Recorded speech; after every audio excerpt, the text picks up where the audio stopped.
That warm, fuzzy feeling of total food satisfaction, like finishing the last bite of a Gourmet King's Barbecue Steakhouse Angus. No.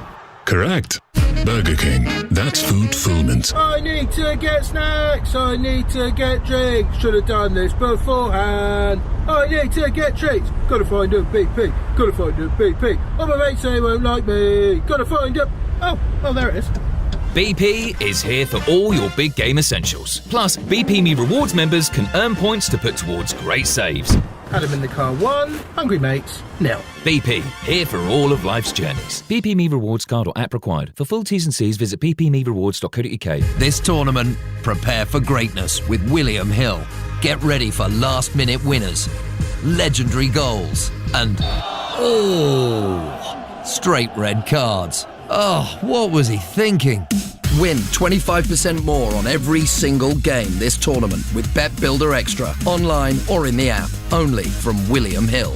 Available day before match to kick-off. Bet Builders with 3+ selections at 3-1 or more. Pre-match singles, match stake £20. Full T's and C's apply. 18+. BeGambleAware.org. I tell you what, Jeff, it's been some journey, but here they are, just moments away from the whistle. Absolutely. There's been twists, there's been turns, not to mention that parking of the bus. But as the clock runs down, I think they're going to make it. It goes to show that you can really handle the pressure when your tyres are performing. I'm home. Has the game started yet? Top performance. Driving home for the match? Keep your tyres in peak condition. Book today at quickfit.com or your local centre. Quickfit. Drive away happy every time. When Andre sold his car on finance with Motorway, he got more money. Ooh! What are you doing there? He then put that extra money into tickets to follow his team around the country. Come on, lads! Selling on Motorway was completely stress-free, which is more than I can say about being a supporter of... Sell your car the more money way, where 84% of sellers sold for more. Motorway. Validated against 2 independent sources. Visit motorway.co.uk/claims. Euro Game Day Live on TalkSport 2 with Carly, the UK's #1 lager. 18+, always drink responsibly. TalkSport 2. Der Fußball from Deutschland. You can't get closer than that. Licensed broadcaster of UEFA Euro 2024 Germany. Euro Game Day Live on TalkSport 2. Ja! Sabosla in the middle. Sholoi, is it hungry to win it here? They do!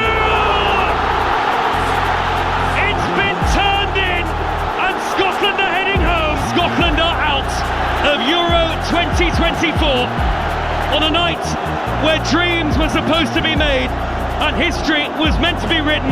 This is Scotland's worst nightmare. I think Steve Clarke's probably taken us as far as he can take us. For him to turn around and say, I'm not going to say too much because I like my money. If I was a Tartan Army fan paying thousands going out there and following those Muppets, I would have something to say, and hopefully his resignation's going in now.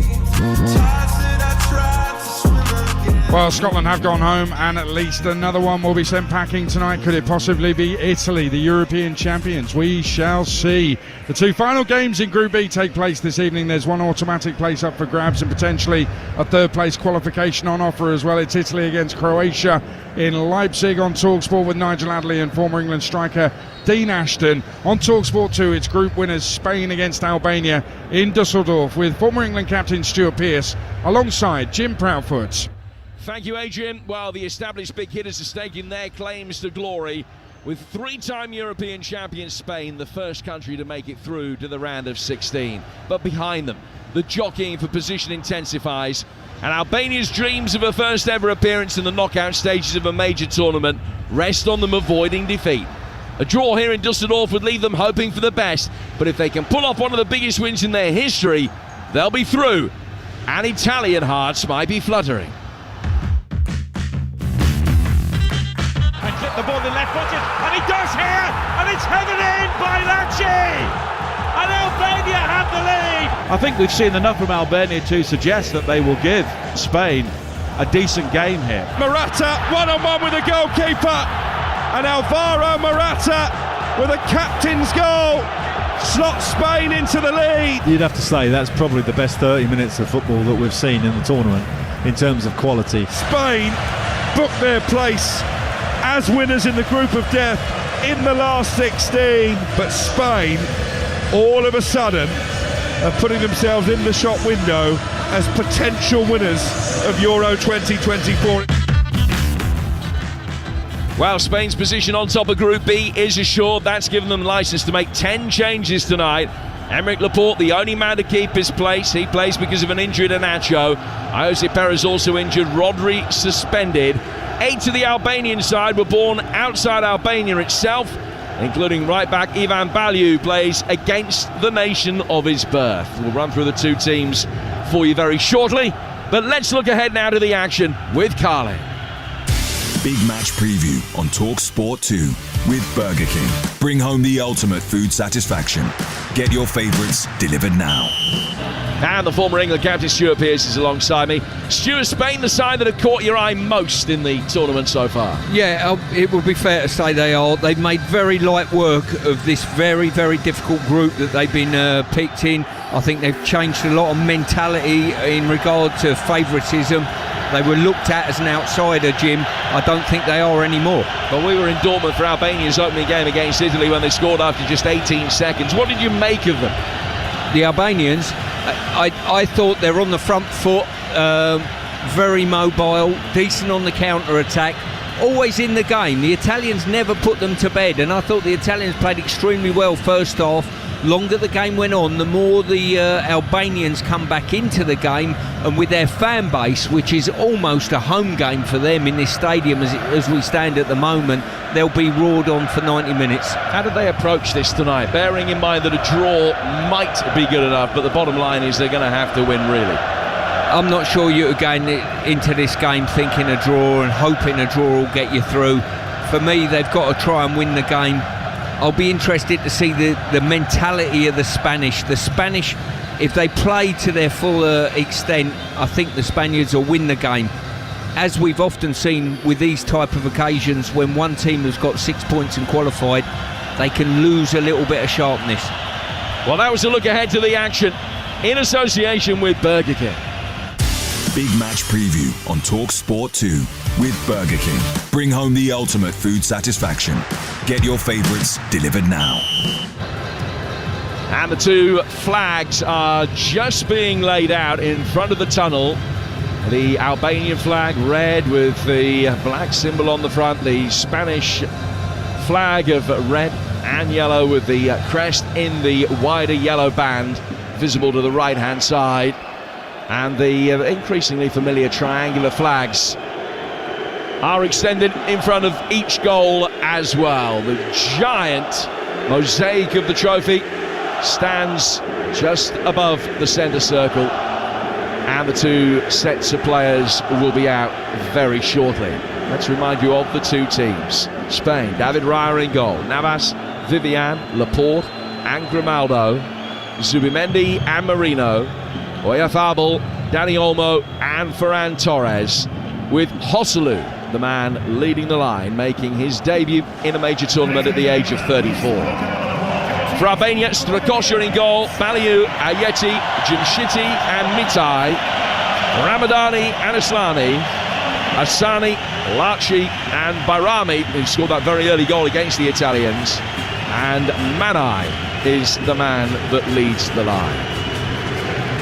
Two sets of players come out. Spain in their change kit tonight of pastel yellow, and looking resplendent in their tracksuit tops as they come out. Albania in their red shirts and black shorts. And both sets of players flanking the Swedish official Glenn Nyberg stand just across to face this near side. Before the game starts, we stand for the national anthems. Firstly, that of Spain.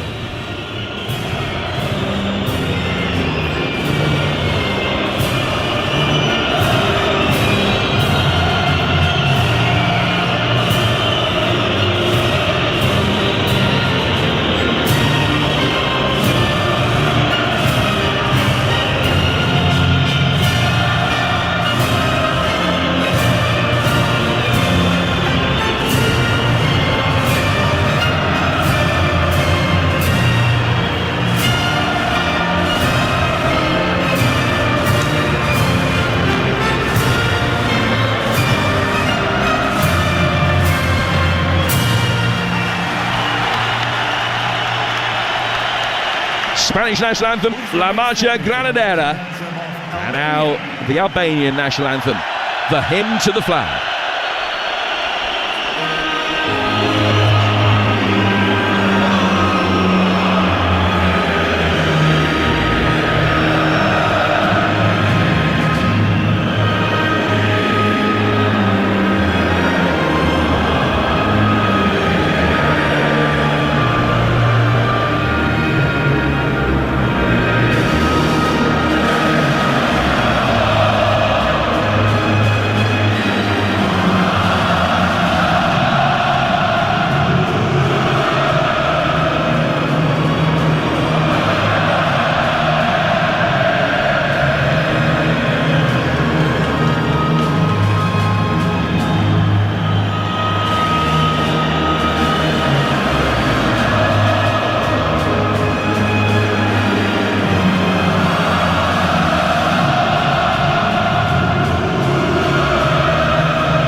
And whilst that Albanian national anthem was being sung, away to our right-hand side, relatively small tifo, I suppose. It covered about the front 20 rows of the Albanian support was unveiled. A big cartoon picture of an Albanian footballer with his back to goal, and it just said "stronger together."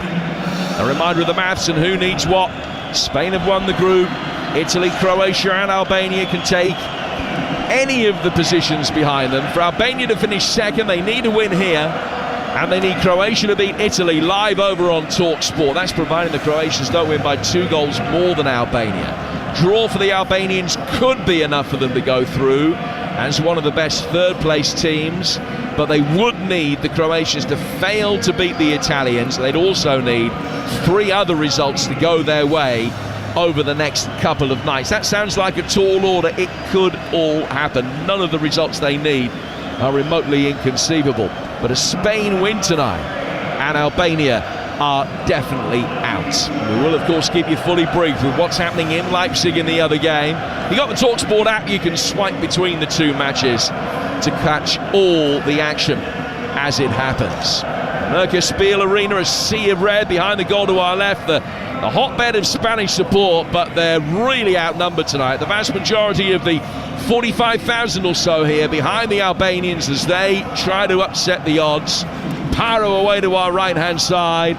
Smoke rising towards the roof of the stadium, billowing up. It is the warmest night of the tournament so far. Clear blue skies above us here on the banks of the Rhine. It's certainly a game that the players are glad is kicking off at 9 p.m. local time rather than in the middle of the afternoon. Spanish players just in a huddle.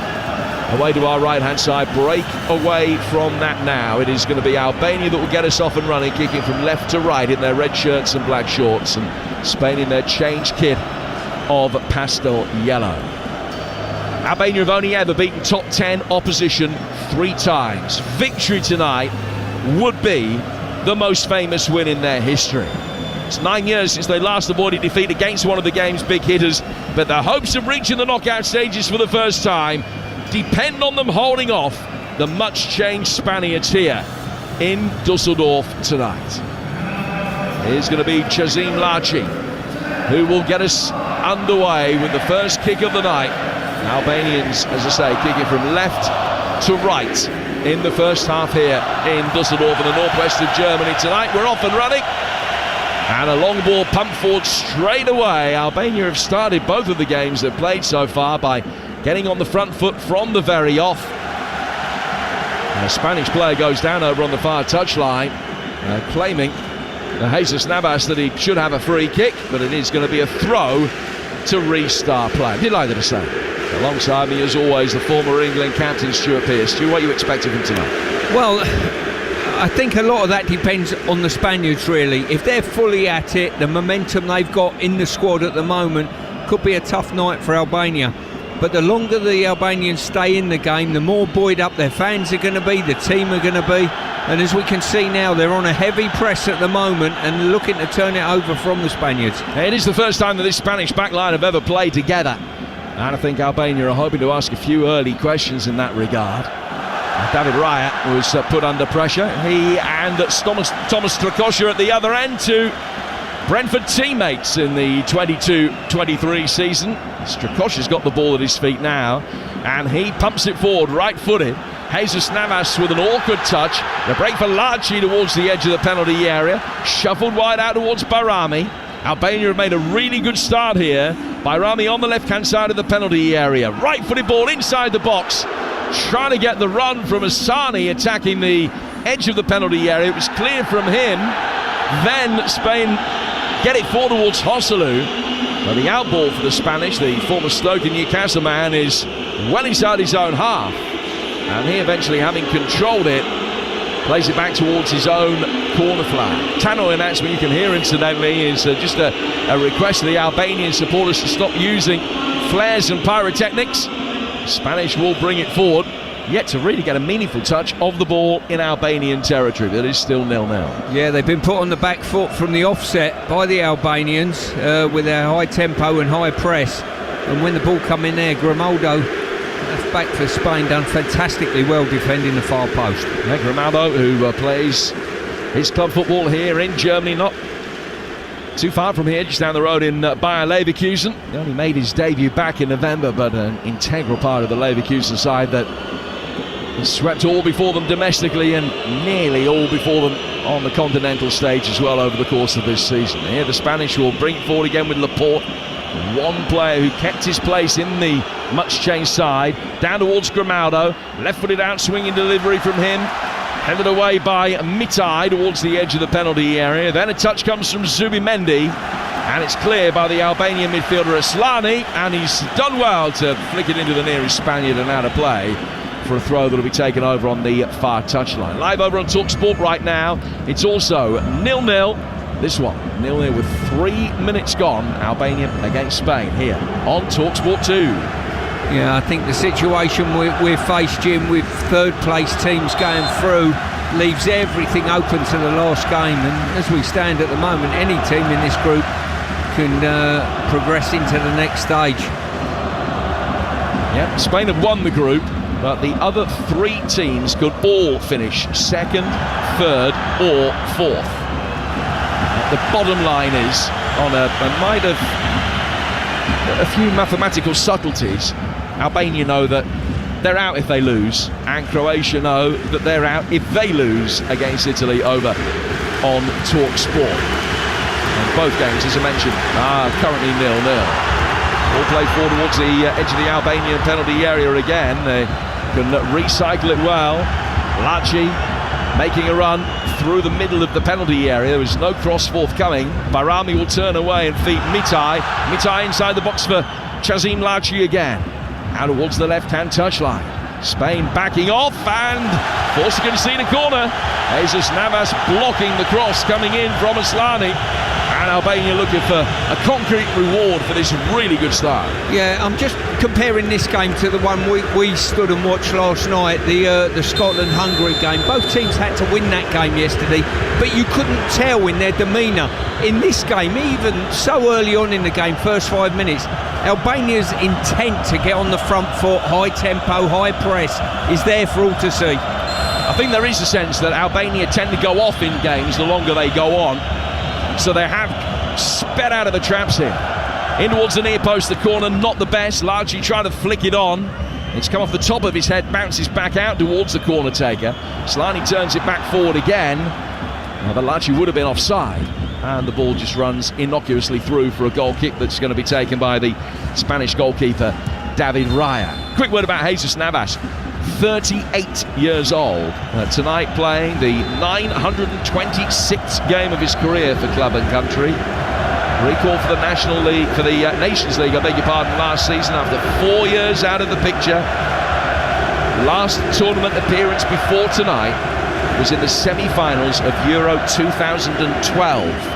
He's had a dozen years without playing at a major tournament, but back involved tonight, the former Manchester City man. Yeah, he's been a super pro over his career. I was tipped off by Terry Gibson, I think, who was scouting in Spain at the time when I was Manchester City manager. We couldn't secure his move to Manchester City. Subsequently come to Manchester City after I'd left, but we were looking at him as an out-and-out right winger then. He's played, I don't know how many games as a right back, Jim, you know, or in that sort of area, a more deep-lying role. Yeah, moved back a few years ago, and a major part of the Sevilla side that had success in Europe.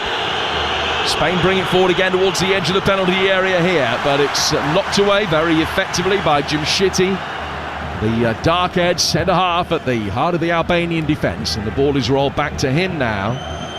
Strakosha, and he will again look forward, trying to squeeze the ball out towards Barami. It was a misdirected pass, but Danny Olmo just got a foot on it and steered it out of play. In fact, he didn't get a touch. I thought that he just deflected that on its way out, and it was going to be an Albania throw, but it was a Spain put in, and they will bring it forward quickly with Emeric Laporte.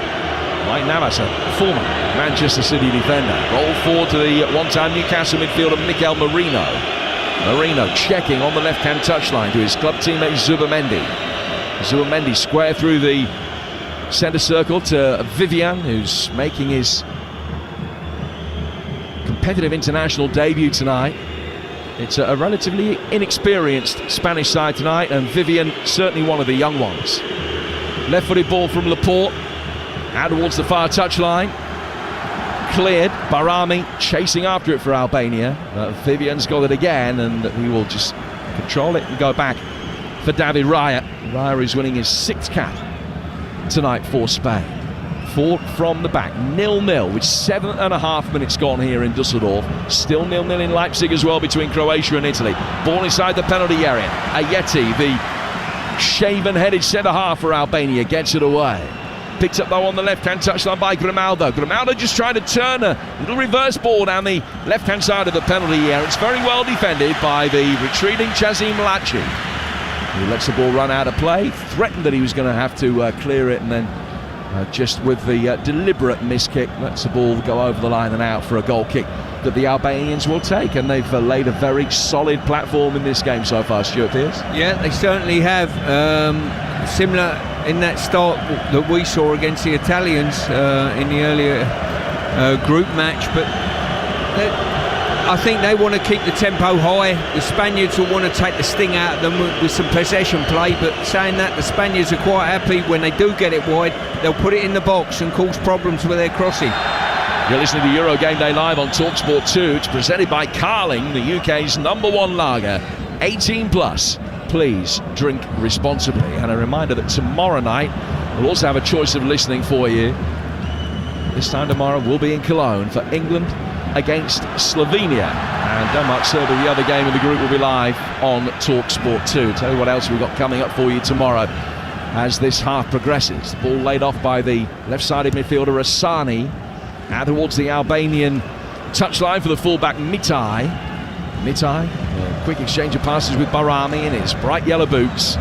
Now back for Jimshiti again. He'll turn it, the Albanian number 6, play to his left, squeeze forward for the intended run of Manai, but it was overhit for him and goes through for David Raya. It's the first time they try to get the ball in between the two centre-halves for a run from Manai. Yeah, Manai started his run, thought he'd be offside, checked his run, and the ball was played perfectly for the initial run. At that stage he'd put the brakes on, and ball just went through to Raya. And a spell in Spain. Did Manai, who's playing his club football in Turkey now with Sivasspor. He got 22 goals this season, which might come as a surprise to Watford fans who only saw him score once in his time with the Hornets. Jesus Navas. Over on the Spanish right-hand side, played back into a central area again for Vivian. Vivian to Laporte. Laporte getting it onto his left foot, down to the left-hand touchline for Oyafabel. Albania just penned back in inside their own final third for a moment, but a through ball was easily intercepted by Asani, and he's going to be able to play it out to the left-hand touchline to get Aslani. making his way forward. One of the most highly regarded of the players in this Albanian team. Slani, who's on the books of Inter Milan, made more than 30 appearances for him this season, so much more than merely a peripheral squad member. Down towards Baliu on a big night for him, the Spanish-born right back who is on the books of Rayo Vallecano. And from one side of the Albania back line, the right over to the left. Now played forward towards Manai, but his layoff was intercepted easily by Dani Olmo, who read it ahead of Ramadani. Spain will bring it forward towards the edge of the Albanian penalty area. Mitai mistiming his challenge. Right-footed ball swung inside the box, and the header is saved well by Strakosha. Marino it was that powered it into the ground, and Strakosha dived to his right-hand side, got his body behind it and was able to get it away, and it goes out of play for a Spanish throw. It's the one clear opportunity that we've seen through the opening 10 minutes or so here. Now a cross comes in, Hoslu attacking that, and his header flies a fraction over the bar. Good start for Albania, but that's an excellent 90 seconds for Spain. Well, it's interesting. This tiki-taka Spanish side are certainly free-flowing and happy to put the ball in the box. Delivered a couple of wonderful crosses, I've got to say. And Marino with the first one. Goalkeeper done very well getting down to his right-hand side. Well, I've sat beside you on hundreds of occasions watching games. I think the one prediction you've ever made which most impressed me was after a 6-0 Spanish win in the first game of the last World Cup. 6-1 win, and you said that there's no chance that they can win the World Cup with the football they're playing. You said it was just possession for possession's sake, and of course you were proved absolutely correct that they've changed so much over the last 18 months, to the extent that the game against Croatia early in this group, they only have 47% of the ball, which is the lowest in any competitive international they played in 16 years. They'll work it forward again here and score. Ferran Torres coming in off the right flank, took it on his left foot and slid it across the face of Strakosha in off the far post. Albania with an excellent start in this game, but it's Spain with their potency up front that take the lead. Ferran Torres, 1-0. Well, if there was any doubt at all whether this Spanish second string were going to turn up and really have a go at this game, some of their clinical play, couple of crosses in the box, just softened the Albanians up, and what a wonderful through pass that was. This will be interesting whether he's onside or not. It's very, very close, but he cut in from the right-hand side, just opened his body up and slid it into the far corner. Wonderful finish from a very, very direct Spanish side. Well, he scored in the last meeting between the two nations, Ferran Torres, and he now nets his 20th international goal in this one. And Albania, who started the night with so much work to do, have seen the size of their task intensify.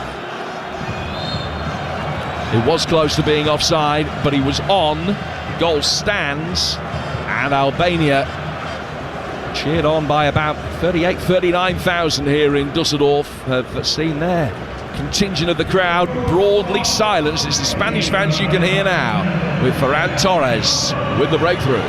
Yeah, just going back to your point earlier before the goal, Jim, we watched the Spaniards in that first game of the World Cup. They won 6, and I looked at them and I thought, even though you've scored 6 goals, I don't see a World Cup winners here. You're a mile off it. And lo and behold, they are out the tournament very, very quickly after the group stages, I think, from memory. And they have had a major overhaul about the way they play. And just looking at this team, playing through the thirds, very clinical, into wide areas, ballers in the box, people attacking it. It's very good on the eye. Yeah, Luis de la Fuente has done a marvellous job. He's already won the Nations League with Spain. It's only his 17th game in charge in this spell. He's only lost 2 of them. Spain on the front foot again now, but have given a free kick away for a foul on Ramadani in the heart of the Albanian midfield. 1-0 to Spain, 0-0 Croatia against Italy in the other game in this group, which is live for you right now over on Talk Sport. So the group as it stands, Spain 9, Italy 4, Croatia 2, Albania 1. The Albanians would be going out. Croatia would be all but out, you would imagine. 2 points with a poor goal difference. They also need more really than a 0-0 draw tonight, but that's what they've got against Italy right now. Here's Marino on the left-hand side to find Grimaldo. Grimaldo approaching the edge of the penalty area, checks back and plays back in towards Mikel Merino again. Zubimendi is in there. His pass back for Merino, not the best. It took a deflection, but one time Newcastle man was able to rescue it anyway. One back then by Asani for Albania, who stops, having had his shirt pulled. And the Swedish referee agrees with him that there was an infringement, so play is pulled back for a free kick that the Albanians will take on halfway. 2 games they've played so far, Stu. They've scored quite an early goal in both of them. They have only taken 1 point from 2 winning positions, and now they've got to try and come from behind in this one. Yeah, different mentality totally, and Spain obviously come out with showing intent, having wrestled momentum back from the Albanians' early pressing, but you wouldn't rule them out at the moment. There's a lot of football to be played in this game. Asani into the feet of Larchi inside the penalty area. Ballieu back for Larchi, whose deflected cross will be easily cleared, and a chance for Oyafabel, who's come on as the central striker in both of the games so far, but playing in a wider position tonight. Predominantly out on the left, and he lays it back through the midfield. Ferran Torres, who's come off the bench in both of the previous games as a right winger, is fulfilling that role. And he's the man whose goal is the difference between the two sides at the moment here on TalkSport 2. He's just tried to feather a little ball into the path of the third man run from midfield. Just too much on it for Navas, and it's gone out of play for a goal kick that'll be taken by Strakosha here in Dusseldorf on a gorgeous summer's night. 1-0 to Spain in the early stages. Ayeti working the ball through the midfield, and a little bit of space for the retreating Manai, who comes back in and drops it off at the feet of Aslani. From him out to the left-hand touchline for Mitai. Ramadani now, wearing 20, still inside his own half, working it down to this near touchline for Ivan Ballieu. Ayeti, the bearded centre-half, back for his goalkeeper against Strakosha. And he takes a touch to try and deceive Oyafabel. And he slows it down almost to a standstill inside his own penalty area before driving it forward. Manai always likely to be beaten by the physical presence of Danny Vivian. Now Zubimendi can bring it forward through the midfield for Spain in their change kit tonight of pastel yellow. Dani Olmo out towards the right-hand touchline. Ferran Torres controlling it, working it back inside for Olmo again. He's on the edge of the centre circle, finding Laporte. Laporte controlling the ball with the studs of his left boot, keeping his place tonight in the side because they've got an absence of centre-halves really, with Nacho currently out through injury. I think if Nacho had been available, he would have started tonight, and it would have been 11 changes made by De La Fuente. Then you're making just the one, finding themselves a goal down, but they've got a throw here in the right-back position, level with the edge of their own penalty area. Still Croatia 0, Italy 0, and here in Dusseldorf with 19 minutes on the clock, it's Albania 0, Spain 1. Here's Stuart Pearce. Yeah, the Spaniards just taken some of the sting out of Albania at the moment, and when Albania have had the opportunity to sort of turn it over and counter-attack, they've not really gone with numbers at this moment in time. Torres. There's a lot of Jesus Navas there. It was a ball that was just siphoned out towards the touchline, and Navas had to scamper after it. He was able to get there. He's played it back for Vivian, the Athletic Bilbao centre-half, to Laporte. Laporte, French-born, but qualified for Spain. Now from him to the left-hand side for Oyafabel. Now on the edge of the centre circle, Vivian's got it again. Plenty of time for him just to pick the pass. A real intense press in the very early stages from Albania, but they have neglected that over the last 10-15 minutes or so. Just allowing Spain much more of a foothold in the game. Now they had a good 90-second, 2-minute spell immediately prior to Ferran Torres' excellent finish for the goal after a sublime Dani Olmo pass. Laporte on halfway. Work forward here for Zubimendi. Zubimendi to Marino. Back for Laporte. Laporte to his right-hand side for Vivian. Spain difficult prospect to try and get possession off when they're in this kind of mood. Yeti getting it away, and Vivian will pick it up at the back again for Spain, who are now camped in Albanian territory. It was the other way around in the first 6-7 minutes of the game. Mitai, the left back for Albania. Now Ramadani bringing it forward towards halfway. Laporte stepping up for the defensive line, got the better of Manai. Marino's in with a strong challenge, which has left an Albanian player on the deck. Ramadani still rolling around. Spain perfectly entitled to carry on, but a shot that is fired in from Dani Olmo from distance goes some way wide. 1-0, Albania with work to do. Remember, if they lose this game, they are out. If they draw, they may well be out as well. Italy will finish second in the group unless they lose. If they do finish second in the group, they get Switzerland in Berlin on Saturday. Whoever finishes third in this group will play against the winners of either Group E or Group F. So that could well be Portugal. And if you win this group, you play against one of the teams that finishes third. That'll be a game on Sunday in Cologne, and that could well be the winners of Group E, which may well, the team that finished third in Group E, I beg your pardon, which may well be Slovakia or Ukraine. What a football to be played before this weekend. You'll hear every kick of every game live on TalkSport and TalkSport 2. Spain in possession again with Dani Olmo, winning it back inside the centre circle. Now in a position to drive forward to his left-hand side. Grimaldo, time for him to measure the cross. He's got to wander the left foot. It's cleared. Dani Olmo winning it back to Grimaldo. Now down towards Marino. Stood up for Joselu, but headed away by Jim Shitty.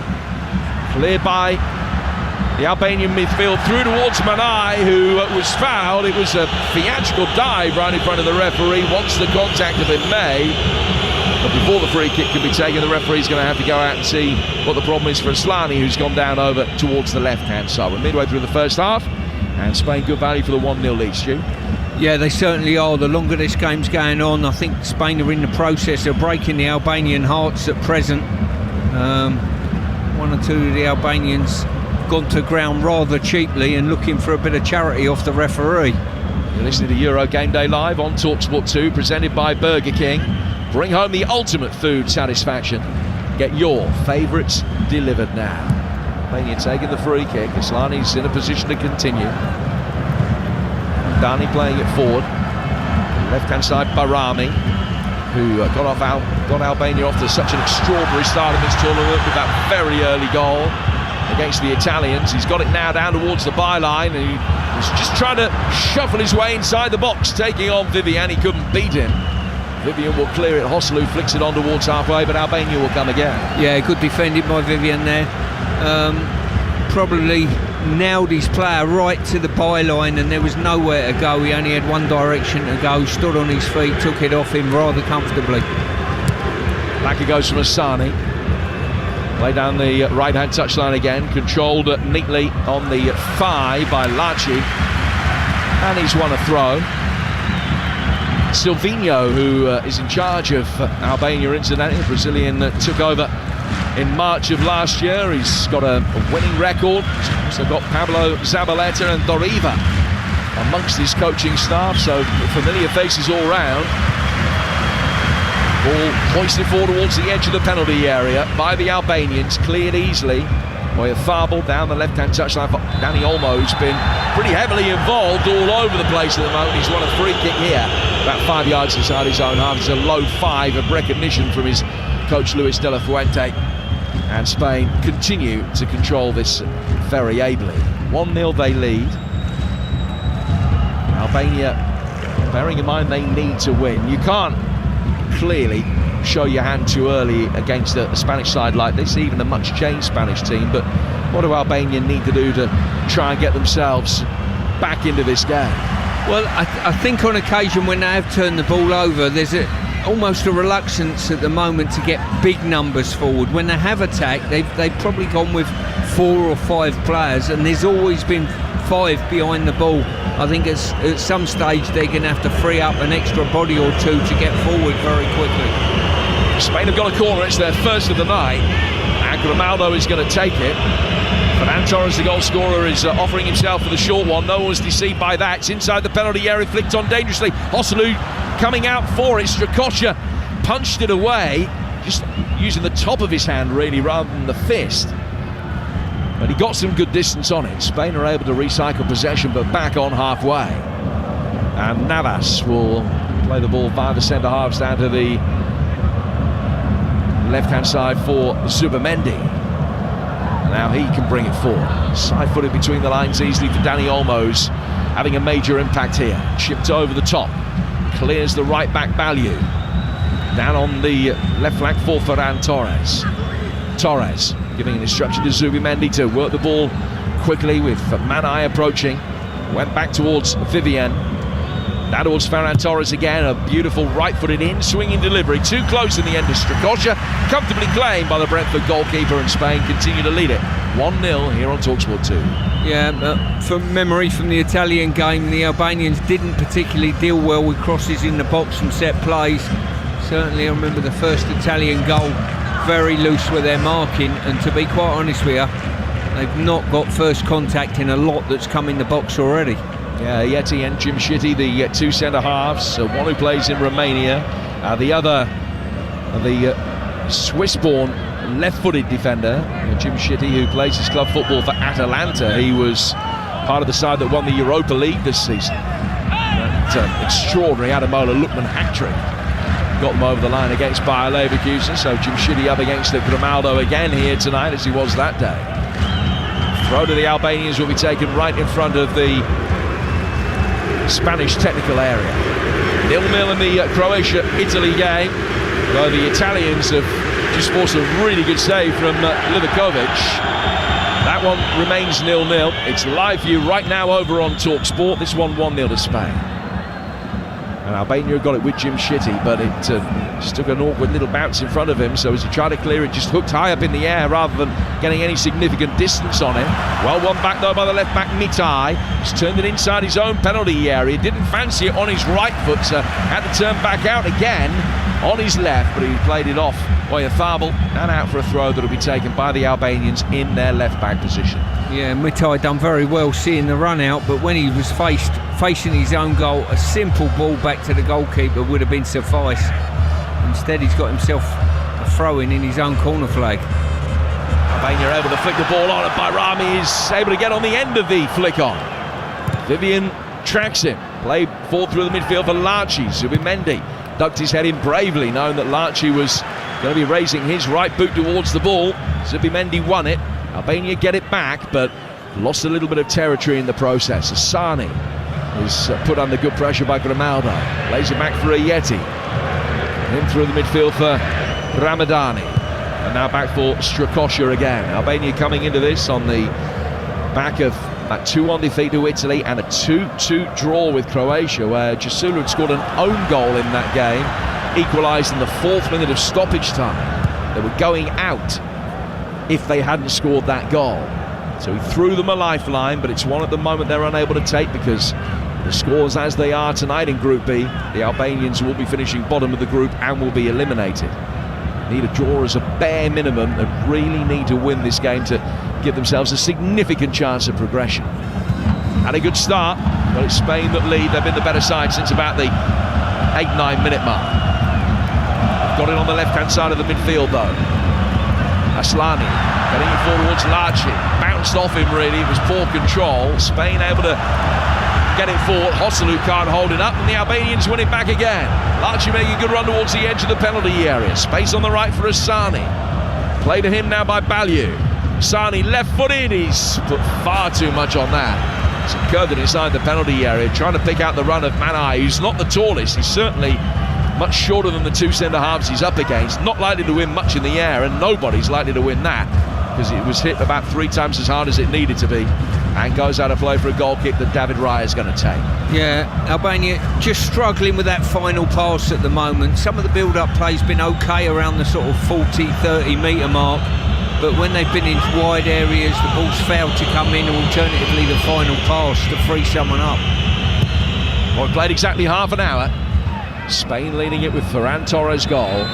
Ball chested down here towards Hosselu, but The offside flag is up against UEFA. And Albania take the free kick. That other game, incidentally, the Croatia-Italy game, about 20 seconds or so behind this one. Here's live for you over on TalkSport. Scoop 4 by the Albanians. Manai trying to isolate himself against Vivian, much the more inexperienced of the two Spanish centre-halves playing tonight. Well, Vivian has done very well to deal with him so far. Manai wins a throw, which is taken. He chests it down, tries to spin around the back of Vivian. Can't pull that off. Goes out of play for another throw. It's high across to take it. The Albanian left back bounces inside the penalty area again. Manai trying to spin round Vivian, ends up on his knees just outside the penalty area.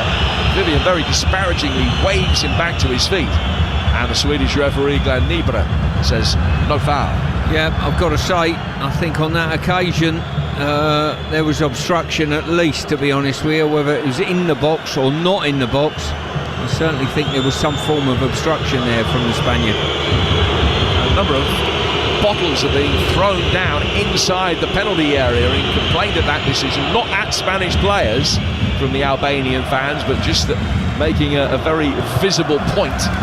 They didn't like the decision, and the area from the edge of the penalty area inside the box and down by the right-hand corner flag is now scarred by maybe 12-14 bottles down in that area.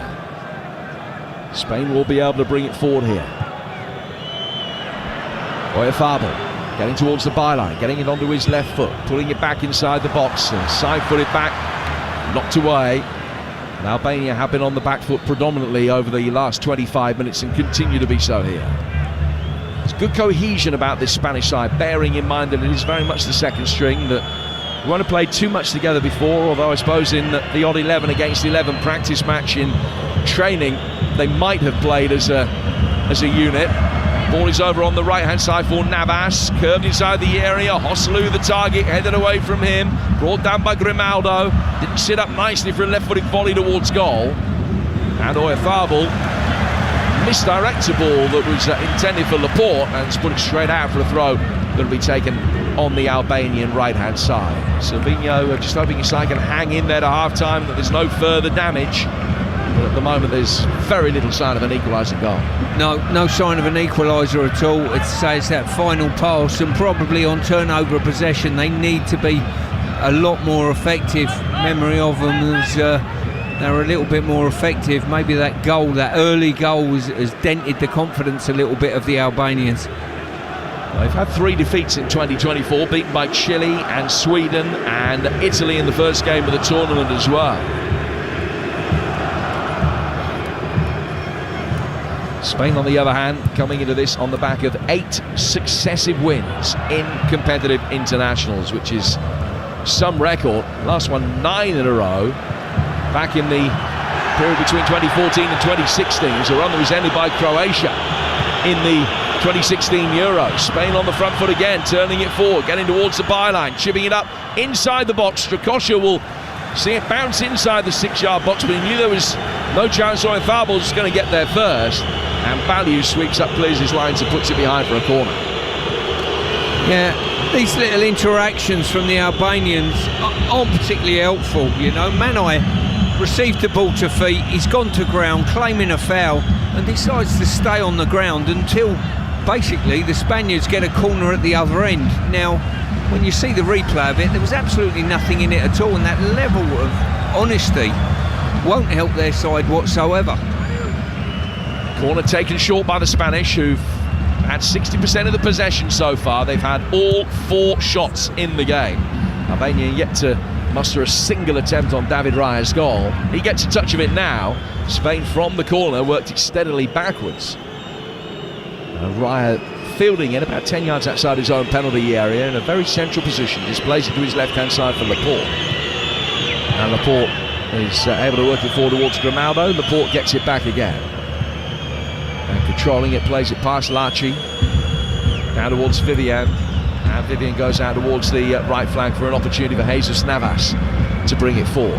1-0 Spain leading this one here on TalkSport 2. Inside the centre circle, it's worked forward towards Joselu. Oslo, what a season he had for Real Madrid, his boyhood team. Towards the edge of the penalty area, clipped in by Zubimendi, headed away by the retreating Mitai. He's going to have to chase after and stop it going out of play for a corner. Big block challenge coming in, but Navas in winning that has it. Finds Olmo inside the 6-yard box, tried a shot, it ricocheted loose inside the 6-yard box for a moment, and Lachi was forced to toe poke it behind for another Spanish corner. You feel a second goal's coming. Yeah, what I'm enjoying about this Spanish team, Jim, is the fact when that ball's out wide, all the rest of the players, the strikers, the midfield runners, they know the ball's coming in the box, and it's brilliant. There's nothing worse than, people turning down crossing opportunities. 5 in the penalty area for this corner, which Strakosha can beat away with both hands. Dani Olmo then flighting it back in. And he was caught in two minds between finding Oyarzabal at the far post and the top left-hand corner. Split the difference between the pair of them, and it goes out of play for a goal kick. 8.5 to go to half-time. 0-0 in the Croatia-Italy game. Live for you right now over on TalkSport. And Spain still very comfortably leading this one 1-0 here on TalkSport 2. Yeah, awful goalkeeping there from Strakosha. Ball chipped into him, easy catch, decides to punch it. All of a sudden he's got to field a cross shot at his goal. Strakosha clearing over halfway. Manai again is on his knees, imploringly looking at the referee with his hands outstretched. The referee, I think, has his number. Lachi wins the throw over on the far touchline. The ball cannoning, as you will have heard, into the effects microphone down by the side of the pitch. Slani will lead the throw for Mitai to take over on the far touchline.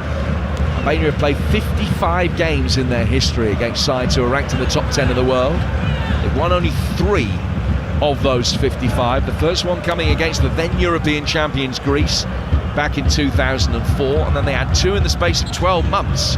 They beat Portugal away in a qualifier in 2014, and then France in a friendly the following year. Well, they haven't beaten top 10 opposition in the 9 years since then. They need to tonight. Spain ranked 8th in the FIFA list, more significantly 3rd in the yellow rankings. Raya clearing his lines, smacked it straight into the backside of Laporte. It looped up off his glutes, and Raya came out and caught it. It's the most unorthodox 1-2 we've seen in the European Championship so far. It certainly is. Fortune favours the brave, as they say, and Raya got rather fortunate on that respect. That could easily have gone 6 feet to his right-hand side and gone in for an own goal. Oyarzabal bring the ball forward here for the Spanish. On the edge of the penalty area is Grimaldo. Grimaldo hitting it in very deep. They've got a man unmarked at the far post. Well brought down in there, trying to set it up for Joselu. Didn't come off. And now the break might be on. Mitai getting it forward for Bayrami. And he's ventured midway inside Spanish territory. Bayrami coming back inside. 6 players up with him now. And in the end, he just ran straight down a blind alley. And Zubimendi picked his pocket. Yeah, this is my point earlier. Turnover of possession from a defensive area in their own box, and really they needed to go more aggressively and quicker. By the time they got up there, it had run aground a little bit, couldn't find a pass, and the Spanish defenders and midfielders got back and dealt with the situation. Ronaldo gets the ball forward. Oyarzabal laying it off for Marino. Now Zubimendi can play it for the Spanish into Albanian territory again. Ronaldo, the left back, right in front of Silvina, the Albanian coach. In his dark suit, he will be boiling hot pitch side in that suit because it is ferociously warm night. And hotter to come over the next 48 hours, including for England this time tomorrow in Cologne as they take on Slovenia. The build-up starts at 7 from in the stadium ahead of an 8 o'clock kickoff. Of course, we'll be talking England all day for you on the TalkSport network tomorrow, including with Jeff Stelling and Ali McCoist from breakfast as the build-up starts tomorrow morning here on TalkSport with Jeff and Ali from 6 your time. Zubimendi in possession for the Spanish in yellow, forward towards the edge of the area. Ayeti in strongly. Marino Wins it back though on the edge of the box. Chance for Grimaldo to deliver. Takes a touch, fires it in, left-footed towards the far post. Ferran Torres with a header, and he's put it over the bar. Well, once again, ball in a wide area. Grimaldo pushed it out wide. You know full well exactly what's happening. He's taken a nice touch, steadied himself, floated it into the far post, and the header just over the crossbar. But I do enjoy watching them dipping the ball into the box, and we've watched the Spanish for so long overpass. Now all of a sudden they're so direct, it's an absolute pleasure to watch. You talked the other night about Safal and the way that he has the ability to deliver those right wing crosses that just fade away at the last moment, and Grimaldo does that down the Spanish left hand side. Torres, knowing that they're coming, just peels out towards the right hand side of the penalty area. Albania defending so narrow that he's going to win most of them in the air because he's unmarked.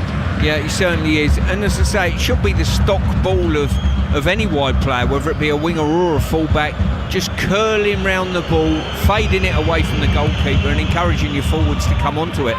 Croatia, Italy still 0-0. This one 1-0 to Spain here in Dusseldorf tonight. A game in Leipzig Live for you right now over on Talk Sport. The referee spotted an infringement. It's a free kick to the Albanians, who've got a terrible record against Spain. Played 8, lost 8, scored 3, conceded 31 before tonight. If Spain do hold on here, it'll be their best 100% record against any single international opponent. Another couple of nations that they've beaten 8 times out of 8. They've never beaten anyone 9 out of 9. Strakosha's got the ball at his feet, and Oyarzabal, knowing it was going there without a great degree of pace, head in to apply the press. And Strakosha was kept honest. He got it away in the nick of time. And as far as Zubamendi in the midfield, 15 yards outside the box. The aerial diagonal brought down by Grimaldo. Grimaldo's left-footed ball in, another delicious cross. Hosselu attacking that, comes out for Ferran Torres. Dani Olmo with a little backheel flick. 3 waiting for it, and yet he got there in the nick of time to put it away for a corner. Yeah, fantastic movement by the Spaniards. On the build-up, they've attacked and they've got sort of 4/5 players centrally in the box. Still the ball's not going to come in, but they know when it does go wide, it's going to be 2-touch. Out the feet, whipped into the box. All of a sudden you've got 5 players in an attacking area. You're either going to get first contact or get on top of the second contact. 6 Spanish players inside the box this time. Again, the corner is worked short. Out towards Dani Olmo. Left-footed ball inside the penalty area is blocked. Grimaldo back towards halfway. The ball is brought under neat control by Jesus Navas. He's gone back for David Raya, who's had absolutely no opportunities to show his worth tonight. Raya deputising for Unai Simon. Simon, who started every game in the last World Cup and in the last Euros as well, but left out tonight as a part of this heavy rotation. Ball play forward. It was a touch reminiscent of one of mine from Oyarzabal, but it's broken back his way down towards Grimaldo, left-hand side of the penalty area, dragged back and spooned over the bar by Marino. Great opportunity from another delicious ball in from Grimaldo.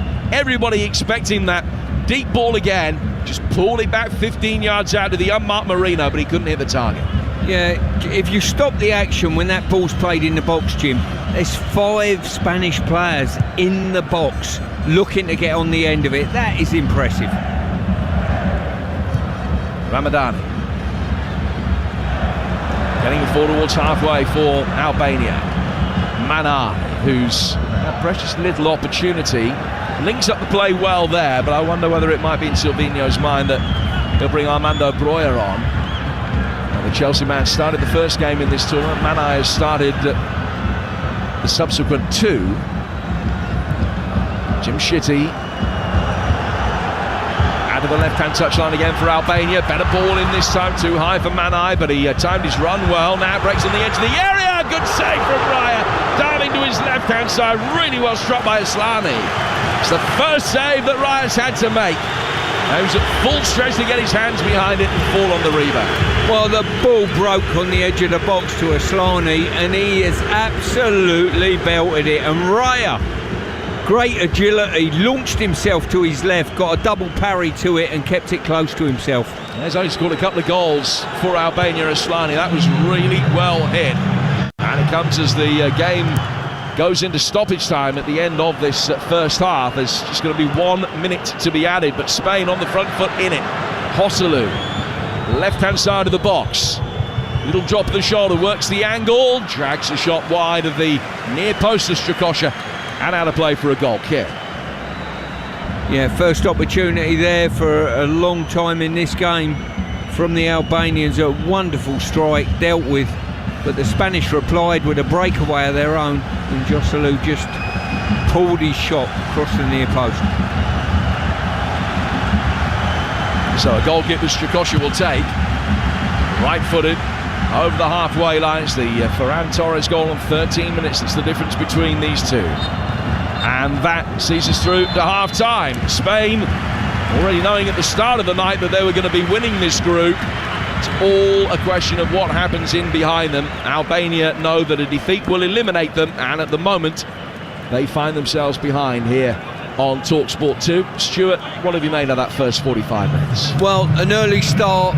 First 6 or 7 minutes, the Albanians, credit to them, got on the front foot, pressed well, but the longer the game's gone on, the Spanish have just taken over the momentum of the games, taken over the possession of the ball, and the most impressive thing, they've not passed the ball for fun. They passed the ball with great economy.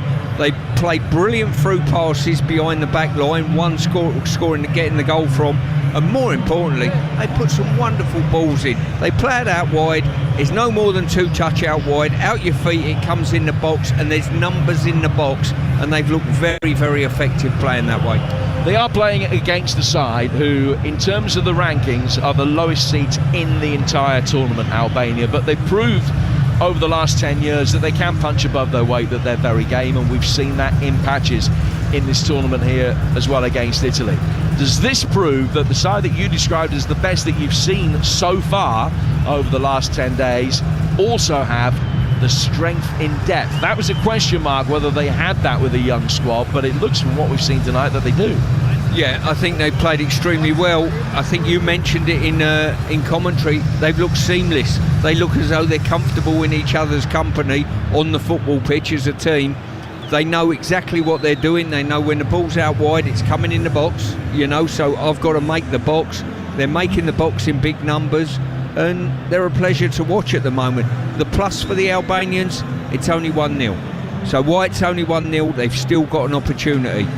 If you look at the Albanians and say, you're going to get an equaliser in this game, they might say, coming away from this tournament, if they do go out on 2 points, 2 draws in this group is a step forward in our evolution as a country, footballing wise. Well, the whole of the second half is to come. A reminder that the other game tonight in Leipzig is live for you right now over on TalkSport. That's also half-time. Croatia against Italy is 0-0. So as things stand in the group at the moment, Spain have 9 points, Italy 4, Croatia 2, and Albania 1. Albania would be out, Croatia wouldn't mathematically be out, but 2 points with a goal difference of -3. Unlikely, not impossible, but unlikely to see you as one of the sides with one of the best third place records. They would probably fall just short. So work for Croatia to do, certainly work for Albania to do, and we've got the second half of both games coming up for you on the TalkSport network. Don't go away. Official broadcaster of UEFA Euro 2024, Germany. All too easy. This is TalkSport 2. Euro Game Day Live on TalkSport 2 with Carling, the UK's #1 lager. 18 plus, always drink responsibly. Let's go live to hear about that winning goal. The crowd's gone absolutely wild here. How on earth do you sum up your emotions right now? Amazing. A hat-trick is just the best feeling ever. Is it though? Is kicking a ball into the back of the net really better than food fulfillment from Burger King? That warm, fuzzy feeling of total food satisfaction. Like finishing the last bite of a Gourmet King's barbecue steakhouse Angus. No. Correct. Burger King. That's food fulfillment. When Andre sold his car on finance with Motorway, he got more money. Ooh! What are you doing there? He then put that extra money into tickets to follow his team around the country. Come on, lads! Selling on Motorway was completely stress-free, which is more than I can say about being a supporter of... Sell your car the more money way, where 84% of sellers sold for more. Motorway. Validated against 2 independent sources. Visit motorway.co.uk/claim. Get match ready with Club Card prices. Like Pringles 185 grams, now £1.45, down from £2.25. With Tesco Club Card, everyone can feel to lower prices. Tesco, every little helps. Majority of larger stores end 16th of July. Club Card or app required. This tournament, prepare for greatness with William Hill. Get ready for last-minute winners, legendary goals, and straight red cards. Oh, what was he thinking? Win 50% more on every England game this tournament with Bet Builder Extra, online or in the app. Only from William Hill. Available day before match to kick-off. Bet Builders are 3+ selections at 3-1 or more. Pre-match singles, match stake £20. Full T's and C's apply. 18+. BeGambleAware.org. Strength comes from confidence, both on and off the pitch. And confidence starts with self-care. Upgrade your game with Dove Men Plus Care Advanced 72-hour sweat protection antiperspirant deodorant and Dove Men Plus Care 24-hour nourishing body wash. Perfect for your post-match shower. Now available in new eucalyptus and mint long-lasting fresh fragrance. Let confidence last with Dove Men Plus Care. Proud partners of UEFA Euro 2024 Germany. Here we are then, Jeff. Just minutes to go until the whistle. Will they make it? Tense is an understatement, Jeff. There's so much riding on it. The question is, will they be able to find that extra gear when they need it most? And here we go. Oh, yes, they've made it. That's why you drive a properly maintained vehicle. Love to see that. It's starting, come on. Make sure your journey to the match is a smooth one. Book a free vehicle safety check today at quickfit.com or your local centre. QuickFit, drive away happy every time. I need to get snacks, I need to get drinks, should have done this beforehand. I need to get treats, gotta find a BP, gotta find a BP. Oh, my mates say won't like me, gotta find a... Oh, there it is. BP is here for all your big game essentials. Plus, BP Me Rewards members can earn points to put towards great saves. Adam in the car 1, hungry mates, nil. BP, here for all of life's journeys. BP Me Rewards card or app required. For full T's and C's, visit ppmerewards.co.uk. Euro Game Day Live, delivered by TalkSport 2 with Burger King. Save big with the $4.99 King Box. It's the ultimate match day lineup, featuring a barbecue double melt burger, chili cheese bites, fries, and a drink. Official broadcaster of UEFA Euro 2024, Germany. Brilliant goal! This is TalkSport 2. And here they come. What a magnificent sight. Yes, it's live British horse racing on the radio, and TalkSport 2 have got it covered. Wednesday afternoon from 1, TalkSport 2 will bring you full coverage and live race commentary of all the action. Direct from Worcester. Saddle up for live British horse racing on the radio. Download the TalkSport app and swipe left, or ask your smart speaker to play TalkSport 2 to follow all the action. Wednesday afternoon from 1 on TalkSport 2.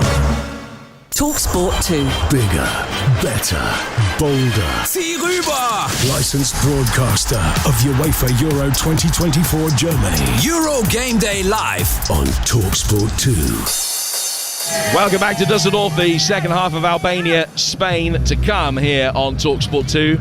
Spain leading it by a goal to nil through Ferran Torres at the moment. This time tomorrow, be half-time in the England-Slovenia game. About 45 minutes down the road from here in Cologne. The build-up from that one starts at 7 tomorrow night. 8 o'clock kickoff. And on the TalkSport YouTube channel right now, Stuart and I have previewed the game. Stuart tells you the side that he would pick for that match. Fascinating viewing with the big man as always, and that's live right now over on the TalkSport YouTube channel. But that's tomorrow. Let's come back to tonight and take a look at the halftime highlights with Carly. Halftime highlights on TalkSport 2 with Carly, the UK's #1 lager. 18 plus, always drink responsibly. Right-footed ball swung inside the box, and the header is saved well by Strakosha. Marino it was that powered it into the ground, and Strakosha dived to his right-hand side, got his body behind it, and was able to get it away. They work it forward again here, and score! Ferran Torres coming in off the right flank. Took it on his left foot, in off the far post. Albania with an excellent start in this game, but it's Spain with their potency up front that take the lead. Ferran Torres, 1-0. playing through the thirds, very clinical, into wide areas, ball is in the box, people attacking it. It's very good on the eye. Wins it back though on the edge of the box. Chance for Grimaldo to deliver. Takes a touch, fires it in, left-footed towards the far post. Ferran Torres with a header, and he's put it over the bar. We've watched the Spanish for so long overpass. Now all of a sudden they're so direct. It's an absolute pleasure to watch. Well, that was the halftime highlights. Thanks to Carling. 18 plus. Please drink responsibly. Halftime highlights on TalkSport 2 with Carling, the UK's #1 lager. 18 plus, always drink responsibly. And a reminder that the other game live for you right now over on TalkSport, 0-0 between Croatia and Italy. That has ramifications for what happens here and who's going to be second, third and fourth in this group. Spain, remember, have already won the group. Time now to get the latest odds with William Hill. In the Zone on TalkSport 2 with William Hill. Prepare for greatness with William Hill. 18 plus, gambleaware.org. And no surprise that Spain are heavily odds on, 1-0 up and 12-1 on to see the job through from here. 7-1 the draw. And Albania to turn it around and win 35-1. Also, the Spanish to score a penalty, 15-2. And Dani Olmo to have at least one shot on target is 11-8. They're both enhanced odds. That's all thanks to William Hill. 18 plus, begambleaware.org. In the Zone on TalkSport 2 with William Hill. Prepare for greatness with William Hill. 18 plus, gambleaware.org. So Spain leading and winning the group, second in the group at the moment. Italy 0-0 in their game with Croatia over on TalkSport right now. And this is how the first half played out in Leipzig in the company of Nigel Adderley and Dean Ashton. Croatia, realistically, this is a match they must win or they will be going home. A defeat for the Italians and a shock win for Albania against Spain, and the Azzurri will also be on the first flight back to Rome tomorrow morning. Croatia come forward now and a shot fired in, and it's tipped over by Donnarumma. The high cross in, Retegui's header is just wide, and Livakovic was rooted to the spot there. I don't think he had it covered. Morella dinks a high ball in, a free header for Bastoni, tipped over the top superbly by Livakovic to keep Croatia alive in the championships.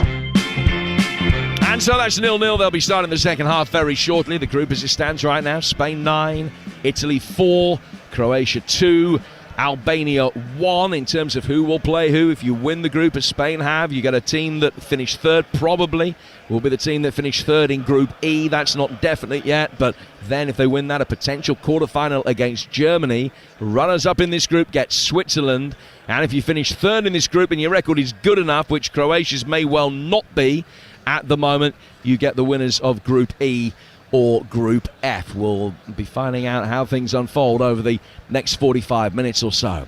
And Stuart and I, as I mentioned, will be in Cologne tomorrow evening as we bring you live commentary on the TalkSport network of England's final group game. Three Lions taking on Slovenia. And Gareth Southgate's been speaking to the media this evening, revealing that Luke Shaw is unavailable for selection tomorrow.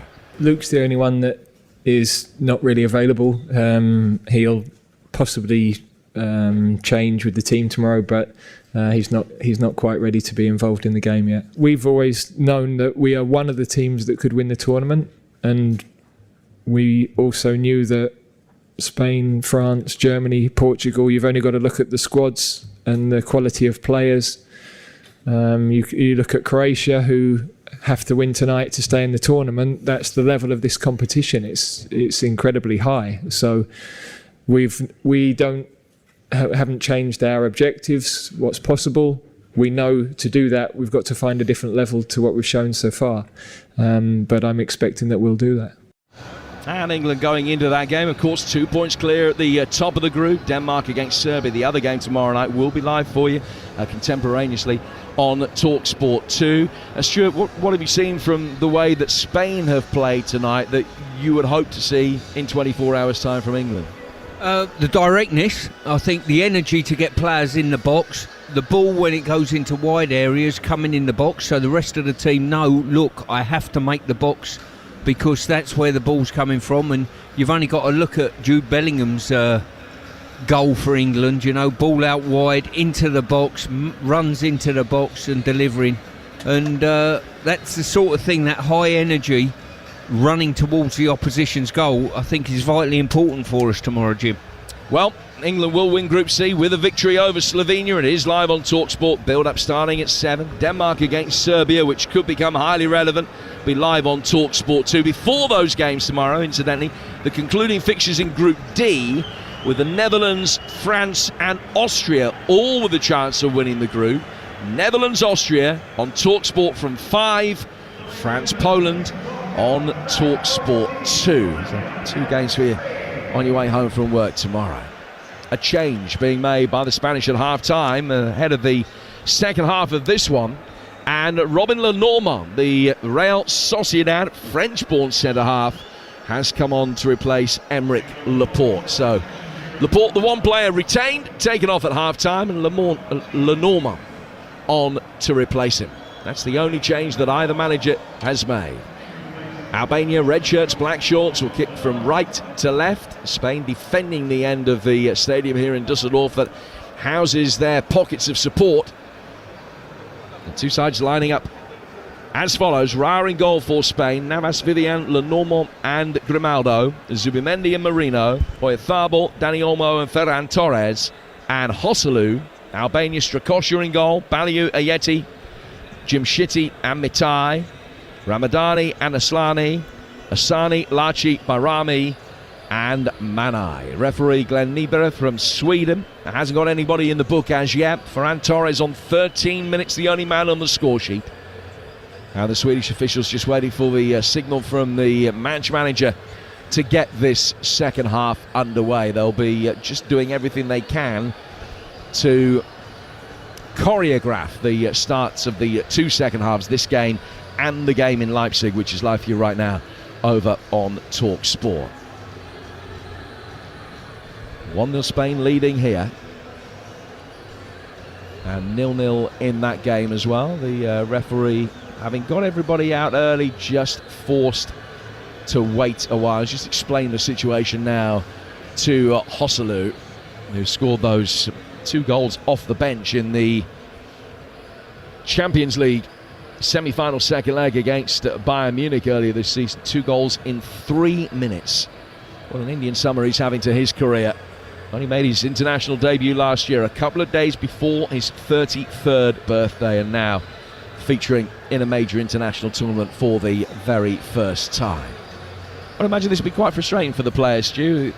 You get the alarm, you come out, and you're ready for the start of the second half, and then you're told to wait and wait and wait some more. Yeah, I take it they're waiting for both games to kick off simultaneously, but you and I know that chances are there's going to be a different amount of extra time in each of the games. So what difference does it make, I would say? One of the half-time whistle in the other one blew just at the same time as the half-time in this one as well. Anyway, we are just about to get underway. Spain in pastel yellow from left to right. Night falling here in the Rhine Valley. Beautiful summer's evening. Temperature's still pretty hot in the mid-20s, even at this time of night. We are underway. Ball work back for Lenormand, getting his first touch and controlling it again on the edge of his own penalty area. Centre-half wearing 3. It's an inexperienced centre-half partnership with him up with Danny Vivian. It's the 14th cap for Lenormand tonight. French ball like the man he's replaced, Aymeric Laporte. Spain started the first half slowly, and Albania hoping to be able to apply a similarly intense press at the beginning of this second half, but Spain have been able to work their way right through it. And Dani almost got it on the inside right channel. Good movement past him from Ferran Torres. That created space for Jesus Navas on the right flank.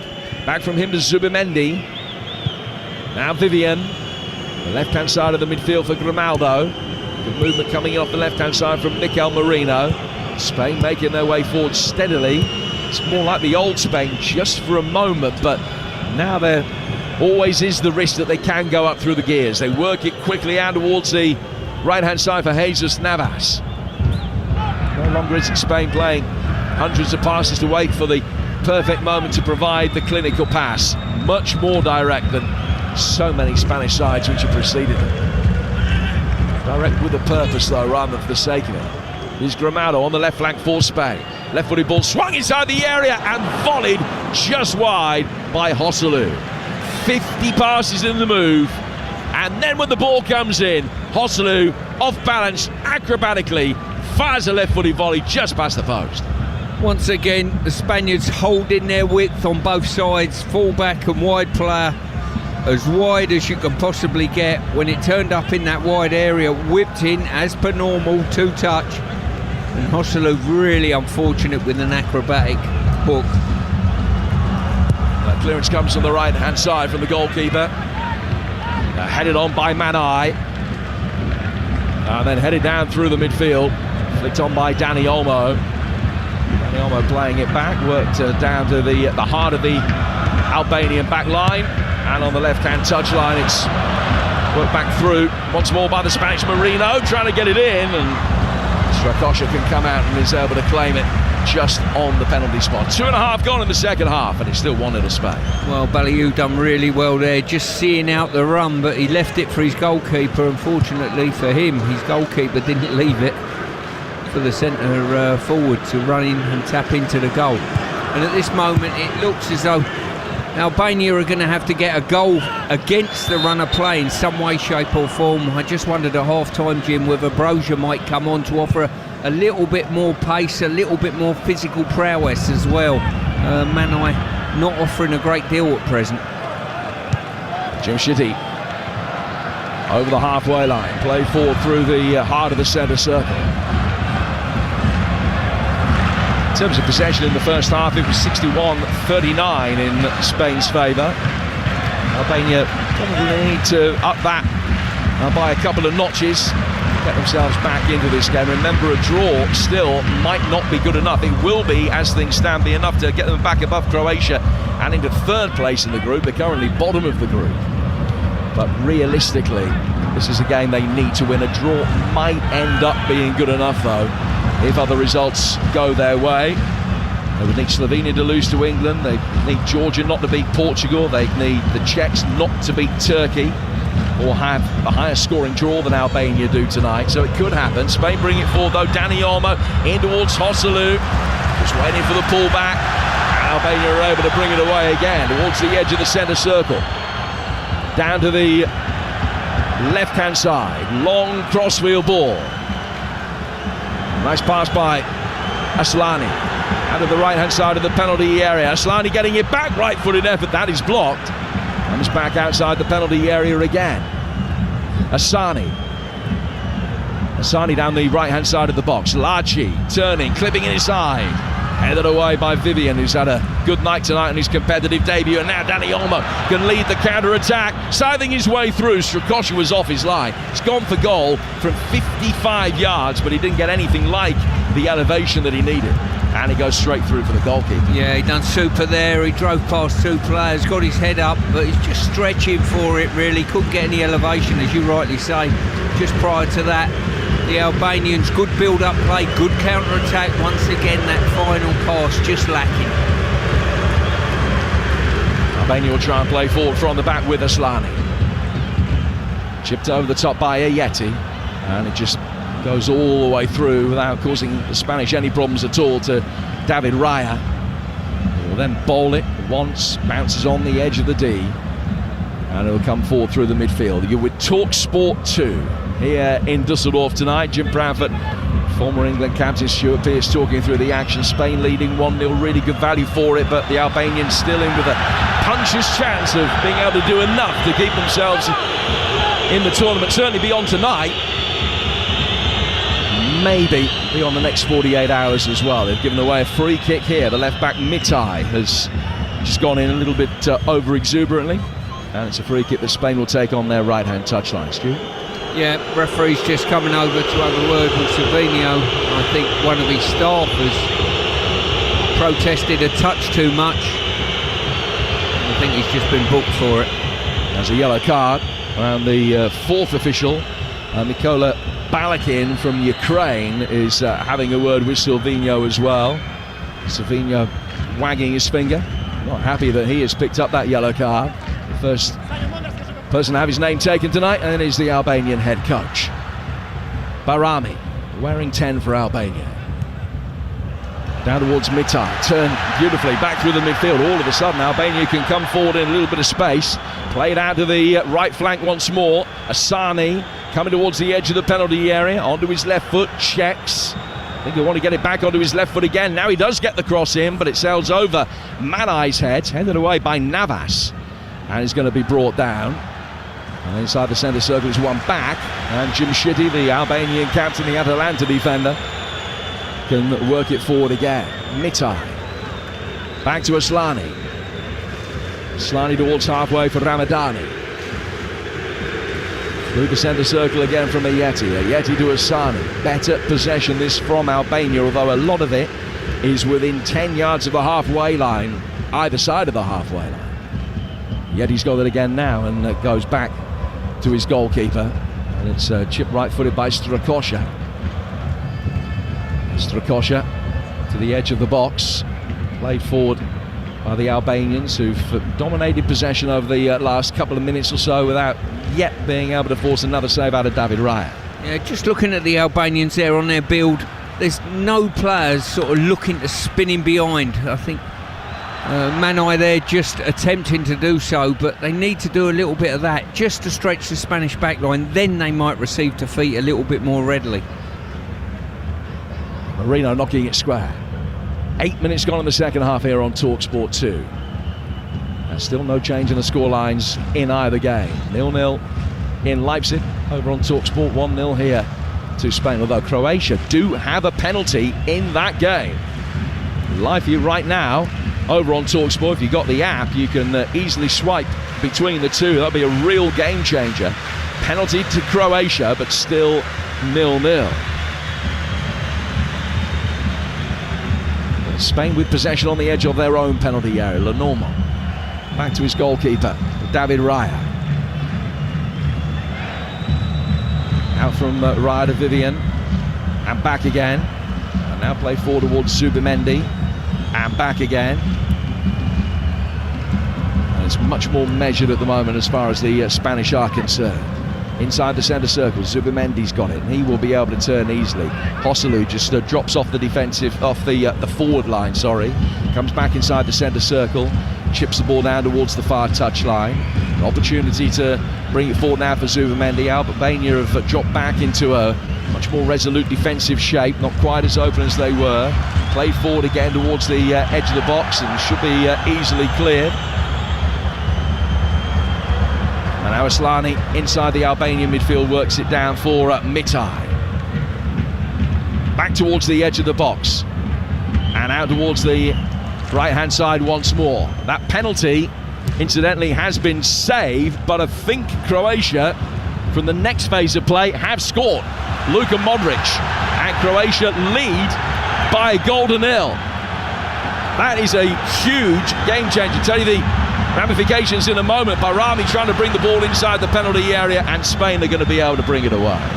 Yeah, good effort there. Good opportunity for Barami driving into the box, but once again, good defensive play. A numbers game, managed to keep him out. So the group as it stands right now, Spain 9 points, Croatia 4, Italy 3, Albania 1. After Luka Modric's goal, Donnarumma saving the penalty, and then Luka Modric, having seen that penalty save, for the next phase of play, able to score.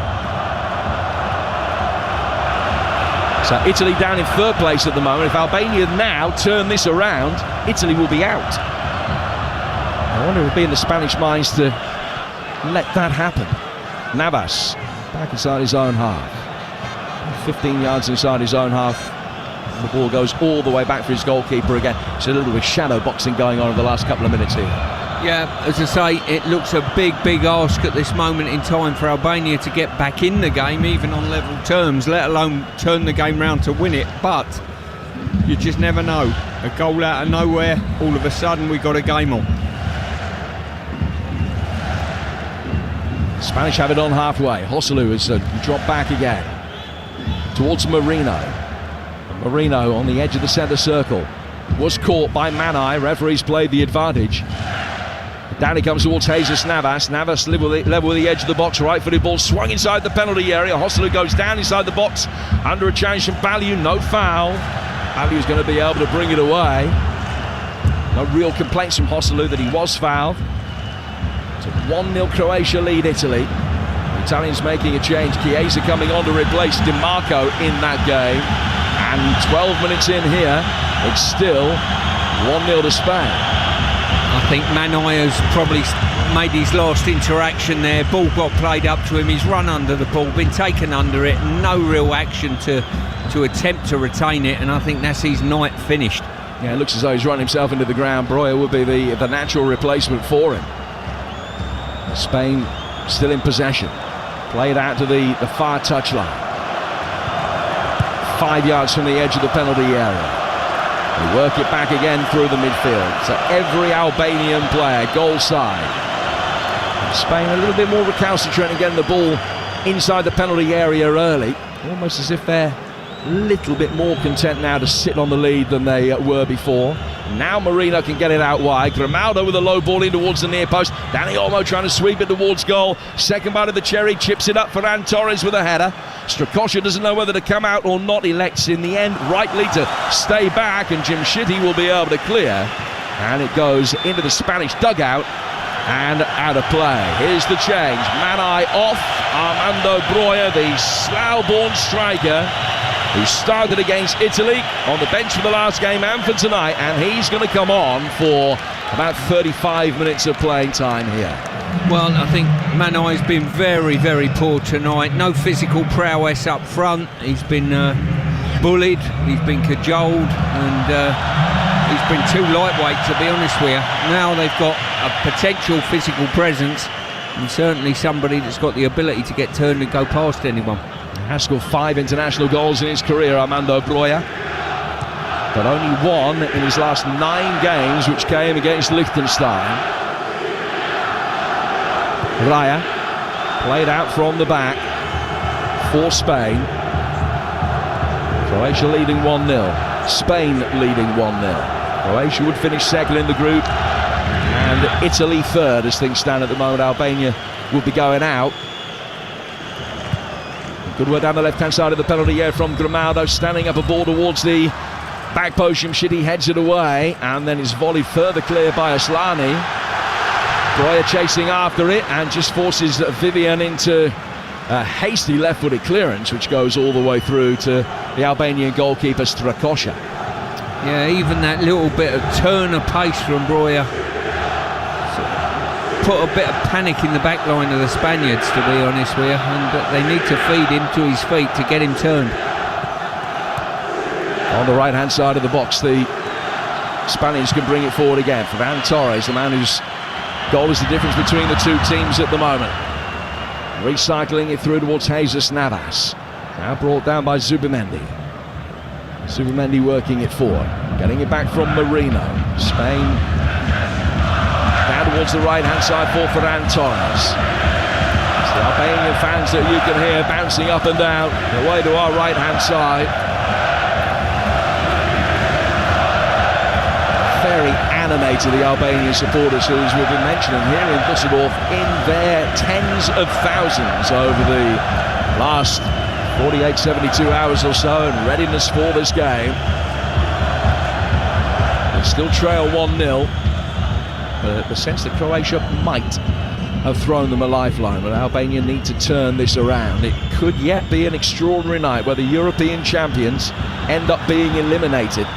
It all depends on what happens here. If Italy can't get themselves back into that game in Leipzig, and they trail Croatia 1-0. Spain are going to make another change, and it's going to be Fermin Lopez who will come on for Oyarzabal. Fermin Lopez also on for his competitive debut. 11 goals in his breakthrough season with Barcelona this season. He made his debut against Andorra 3 weeks ago, and he's coming on for his second international cap tonight. Yeah, as I say, from the Spanish point of view, they're comfortable in possession of this. They know the second goal finishes the game totally. But Albania still hanging in there. Still why it's 1-0. They'll, if they do nick a goal and do come on parity, You never know what happens in this game. And there won't be, joking apart, there won't be any thoughts, will there, in terms of Spain thinking, well, we are in a position that we could potentially engineer something to get Italy knocked out if it stays that way in the game in Leipzig. They're not going to be conceding goals here. No, that certainly wouldn't cross their mind. If anything, they'd like to put this game to bed, I'm sure, so they can just see the game out and break the hearts of the Albanians. You're a scandal monger and a half, Jimbo. No, not at all. I'm just asking the questions. You're refuting them. I knew you would. It's going to be a free kick which will be taken for an offside by David Raya, right on the edge of his own penalty area, and he side-footed it 35 yards to his left. He played forward neatly by Grimaldo. Spain still with the majority of possession, but all the time it ends, or all the time it is 1-0. The Albanians will certainly fancy their chances of maybe being able to create one chance to get themselves back into the game. Spain 5 yards outside their own box, bringing the ball forward now. Still with the ball at his feet, Danny Vivian, just to his left-hand side. It is much more possession for possession's sake in the second half than it was in the first, just trying to tire the Albanians out, making them do some running, chasing after the ball, which has been such a scarce commodity for them over the course of the last sort of 35 minutes of action. Played 63. Spain bringing the ball forward over halfway. It's well won back and cleanly won back by Ramadani, although I think most people were anticipating that Fermin Lopez is going to win a free kick, and laid off by Bayrami. Back from Laci. Down to Ayeti, out of the right-hand side for Baliu. He'll work it forward into Spanish territory for Breuer, who's come back off the front line and wins a free kick. He did well to control the ball with a Spanish defender right behind him. Much more of a physical presence up front, as Stu was saying, than Manai, the man that he's replaced, and already a good illustration of that. Free kick taken, works inside the box. Breuer! Save! Everybody in the Spanish team switched off to that apart from David Raya. It was just chipped forward down the inside right channel, and he's volleyed it right-footed at the goalkeeper. He's got his hands behind it and beaten it away. Decent stop, but the best chance that Albania have had in the second half. Well, I've got to say, Breuer, in the 4 minutes he's been on, has done more than Manai has in the rest of the game, to be quite honest with you.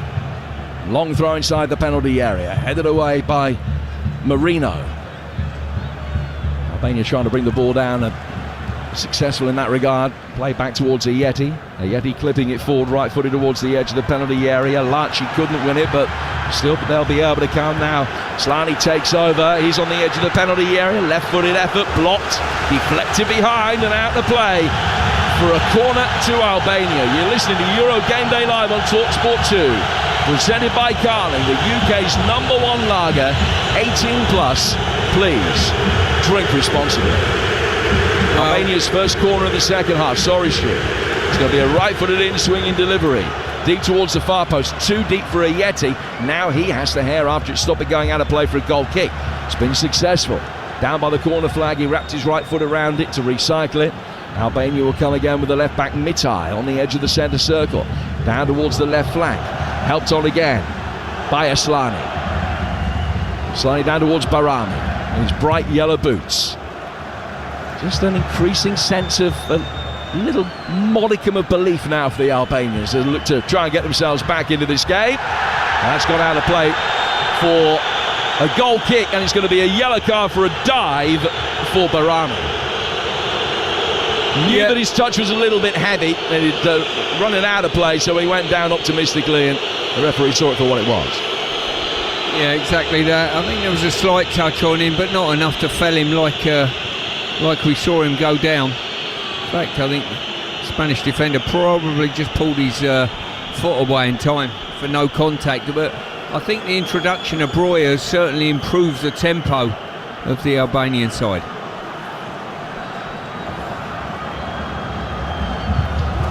Play 64 minutes. Clearance from the right-hand side of the penalty area comes from David Raya. Boot was raised there, Mitai just ducking his head into it, but Ferran Torres boot too high. Dangerous play, free kick, indirect free kick for Albania, but they're well inside their own half. We're approaching the midway stage of the second half, and a reminder that over on TalkSport right now, still Croatia leading Italy 1-0 with Luka Modric's goal, which would, as things stand right now, have the Italians finishing third in the group. Their record of 3 points and finishing third with a goal difference of 0 would almost certainly be enough for them to qualify. But as things stand right now, Albania's defeat, or impending defeat, would be enough for England to mathematically go through to the knockout stages. Breuer is down hurt. That's the boos and the whistles from the Albanian support, and his teammate Chazim Laci goes across to see if he's okay. Play stops, and it will restart the drop ball to the Albanians on halfway, but they were very nearly able to work a counter-attack there, and Breuer, in making his way forward, just got caught slightly underneath the knee. Just got nicked, as I say, gone down, still limping away from the situation, but certainly his introduction, his bit of pace has certainly improved things. Well, here on TalkSport 2, you're listening to Albania 0, Spain 1. After us, over on TalkSport, Jamie O'Hara and Jason Cundy will give you the chance to have your say on the night's football. 03717 223344 is the number. And tomorrow morning, Jeff Stanning and Ali McCoy bringing you TalkSport breakfast from 6. England high on the agenda ahead of the final group game against Slovenia this time tomorrow. That will kick off at 8 your time, the build-up from 7. Albania poised to make a double change in a moment. They've already brought Breuer on. We're going to be seeing Berisha and Hodja in a moment as well. A double change, and Spain will be making a double change to counter that with Morata and Yamal. So 4 substitutes ready for action. 20 minutes into the second half, Yeti chesting the ball down, bringing it through the centre circle. Lovely drop of the shoulder from the centre half. Aslani, good change of direction from him. And towards the right flank. Albania coming forward towards the edge of the penalty area. Low left-footed effort was not the best from Asani. Bobbled its way through. And David Rao was able to get his hands behind it comfortably and get it away. He's bowled it out towards the far touchline. And there are 20 minutes for Albania to score at least 1, possibly 2. And really galvanise their chances here of making it through to the knockout stages for the first time in their history. On the back foot for a moment now. Navas getting the ball in, but his cross has gone straight into the side netting. Yeah, there's no doubt in the last 10 minutes or so, the Albanians are the side on top, are the ones looking to go forward and getting numbers in and around the Spanish penalty box.